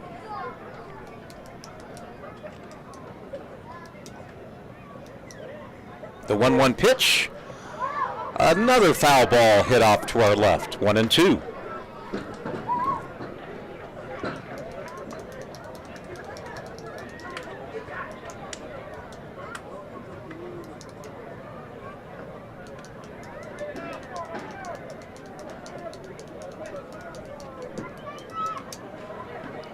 McGinnis comes home, he swings and misses. Does Deeb. Hiskey will make the throw to first for out number 2, and it brings up Will Olson.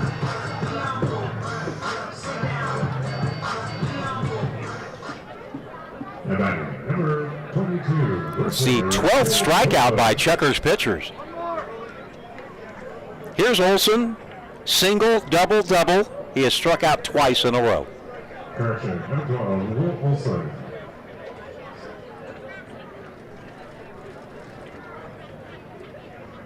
Runner at second, 2 outs. That one found the outside corner. Good McGinnis fastball, 0-1.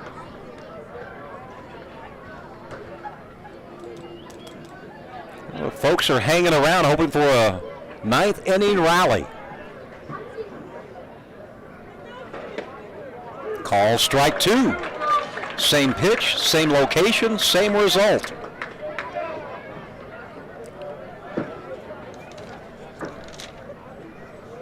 Chukars had a walk-off win 2 nights ago, but it was a tie game going into the bottom of the 9th.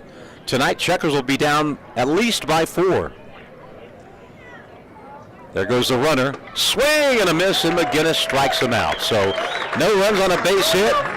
There were no errors, 1 left on base. It's your final call for the Chukars. They're down by a 13-9 count.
Leading off your Chukers, number 20, right fielder, Jose Bermudez.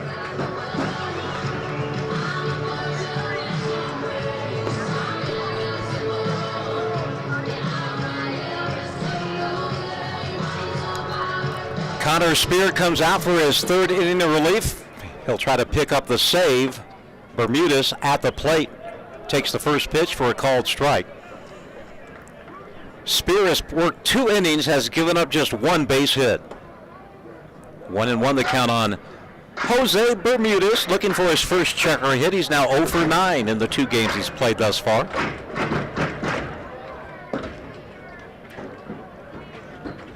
One takes it low, ball 2.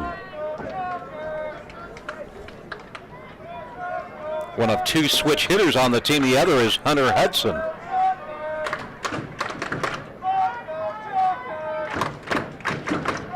2-1 foul back, 2-2.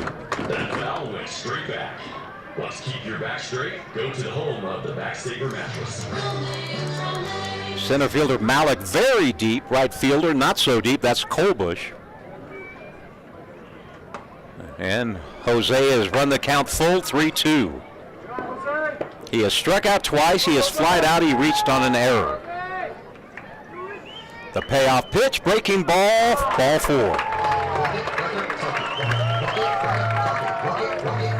Second walk issued by Spear in the ball game. And it brings up Jose Reyes, 2 for 4 in tonight's game. The closer, Montana Quigley, is not warming up.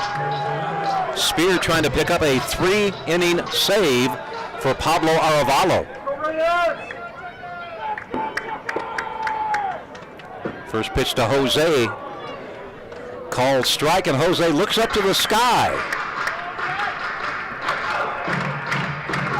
The count 0-1 on Reyes.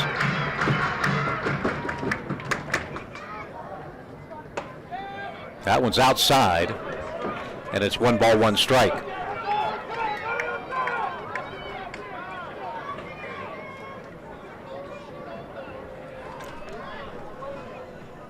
It's 1-1 the count with a runner at first base. Reyes hits the ball hard to right, but it's going to be caught by Colbush, who is backpedaling for a loud out, number 1. Now here's Jake Reinhardt. Pretty good debut for the rookie. 2 walks, 2 singles, a run scored. His on-base percentage as a pro, 1,000.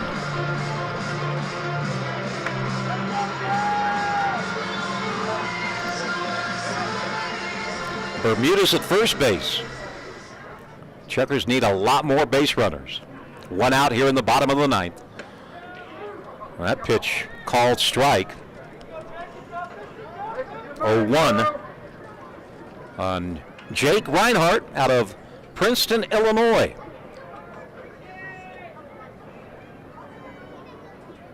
That pitch is outside, 1-1.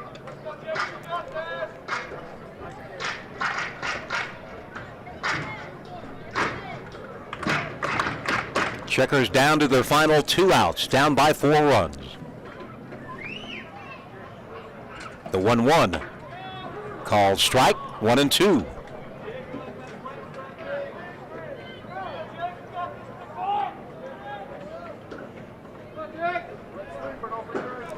Reinhardt looks like a baseball player. His uniform's all dirty, his pants are ripped. And there's called strike 3.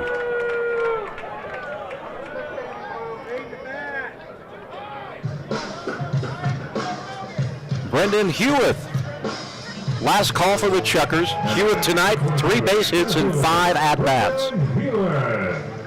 He's had a good night.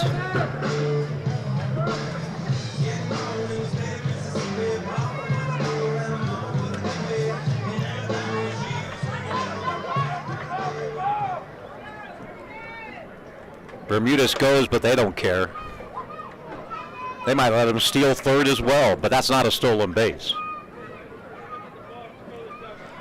It's called defensive indifference. The pitch was a strike, by the way, 0-1. That one low, 1-1. Come on, let's get loud, Chucker fans!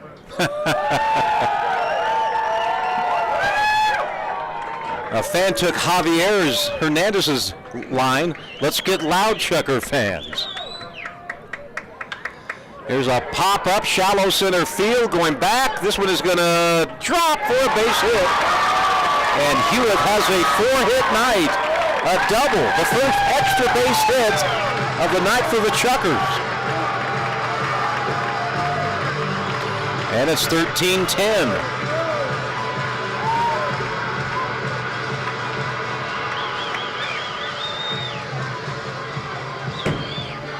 Brings up Steve Barmakian.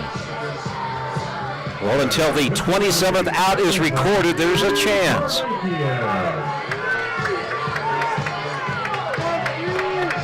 Barmakian tonight, 2 out of 5.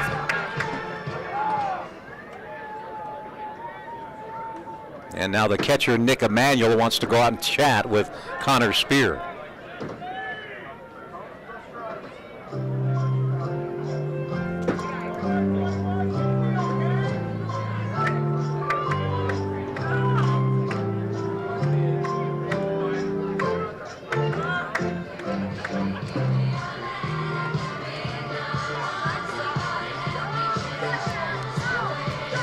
Two outs. Out comes Tommy Thompson, the Great Falls manager. We might see Montana Quigley starting to warm up, or maybe just a little pep talk by the longtime baseball lifer. Tommy Thompson. Had a chance to chat with Tommy a couple of times during this homestand, and he is one funny guy. And he knows his baseball, no doubt about that. Has been around a long time.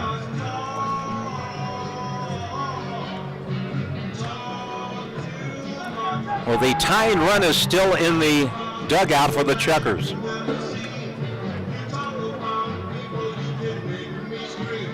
I take that back. The tying run is in the on-deck circle for the Chucks. Tommy Thompson walks back to the dugout of Great Falls. Chucker fans not giving up. First pitch to Barmakian is a strike called outside corner, 0-1.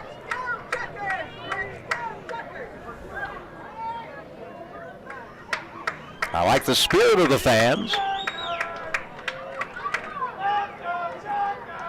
0-1 pitch, high fly ball right field. This should do it. Colbush comes in, makes the squeeze for out number 3, and the ball game is over. The Voyagers have tied the series up at 2 games apiece. Final score, Great Falls 13 and Idaho Falls 10.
Well, once again, everybody, Great Falls has tied the series up at 2 games apiece. They win it tonight by the score of 13-10. The Voyagers got out to an early 1-0 lead on a Colin Runge home run in the top half of inning number 1. However, the Chukars came back. They scored 4 runs on 5 hits in the first. They led it 4-1. But Great Falls tied it up with 3 in the second. Chukars took their final lead as they scored 2 runs in the second inning. That made the score 6-4, but from the second inning on, the Voyagers outscored the Chukars by a 9-4 count. They win it 13-10. For Great Falls, 13 runs on 18 hits. 7 of those were extra base hits. Great Falls committed 2 errors, left 11 men on base. And for the Chukars, 10 runs on 16 hits, 15 singles. Chukars committed 4 errors, and they left 10 men on base. The winning pitcher was Pablo Arevalo. The guy is now 6-0 with an ERA right around 6 per game. Losing pitcher was the starter for the Chukars, Sam Kornstadt. His record drops to 3-3, and Connor Spear goes the final 3 innings to pick up his second save of the season. 1 home run hit in the ball game. That was by Colin Runge in the first, a 409-foot blast to left field. Nobody on his 6th of the season. The game took 3 hours and 38 minutes to play in front of a crowd of 1,912. So the Chukars have dropped 2 in a row. The 5th game of the series coming up tomorrow here at Melaleuca Field. Of course, gates open at 6, first pitch 7:05, and it'll be free team hat giveaway night at the ballpark. Let's check some scores real quickly in the Nationals. In the big leagues, it was the Cubs over the Dodgers 3-2. Yankees beat the Red Sox 12-5. Royals 4, Guardians 3. In the top of the 9th, the Rockies lead the Diamondbacks 6-4. Also in the top of the 9th, Padres lead the Giants by a 6-1 score. And in the bottom of the 7th, the Blue Jays and the Mariners are tied at 2. Cincinnati beat Tampa Bay 2-1. The Orioles over the Angels 5-4. It was Miami 5, the Mets 2. Atlanta roughed up the Nationals to the tune of 12-2. Texas 6, Minnesota 5. The Tigers beat the White Sox 7-5. The Brewers over the Pirates by a 4-3 score. The Phillies blanked the Cardinals 2-0. And it was the Astros over the Athletics by the score of 8-3. Check the Pioneer League scores on this Friday night. Ogden took 2 in a daytime doubleheader from Northern Colorado. The scores were 12-2 and 11-0. So the Raptors take 2. They stretch their lead over the second place Grand Junction Rockies. Well, we're not sure who won the knockout round. It went knockout round in Colorado Springs. After 9 innings, the game was tied at 9. Boise. Well, these scores have not been updated, so let me do that real quick. Well, we don't know. Again, this is final 10 innings in Rocky Mountain 10-10. But Boise leads Billings 3-1 bottom of the 9th. Missoula won for the 16th time in the last 17 games. They win it by an 8-5 score. And here at Melaleuca, it was Great Falls 13 and Idaho Falls 10. Kids are running the bases, and we'll be back tomorrow at 6:50 with the Toyota pregame show for Game 5 of the series. The series is tied at 2 games apiece after 4. Once again, the final score of tonight's game was Great Falls 13, Idaho Falls 10. Until tomorrow night, for Noah Moore, I'm John Balgini, reminding you that Chukars Baseball is a presentation of Sand Hill Media. Any rebroadcast, reproduction, or the use of the pictures, videos, and accounts of this game is prohibited without the express written consent of the Pioneer League, Sand Hill Media, and KSPZ, the Sports Zone. Tonight, the Chukars lost by the final score of 13-10. Good night, everybody. Good night, Jim. I feel like you're the moon. I feel like I'm the one. I want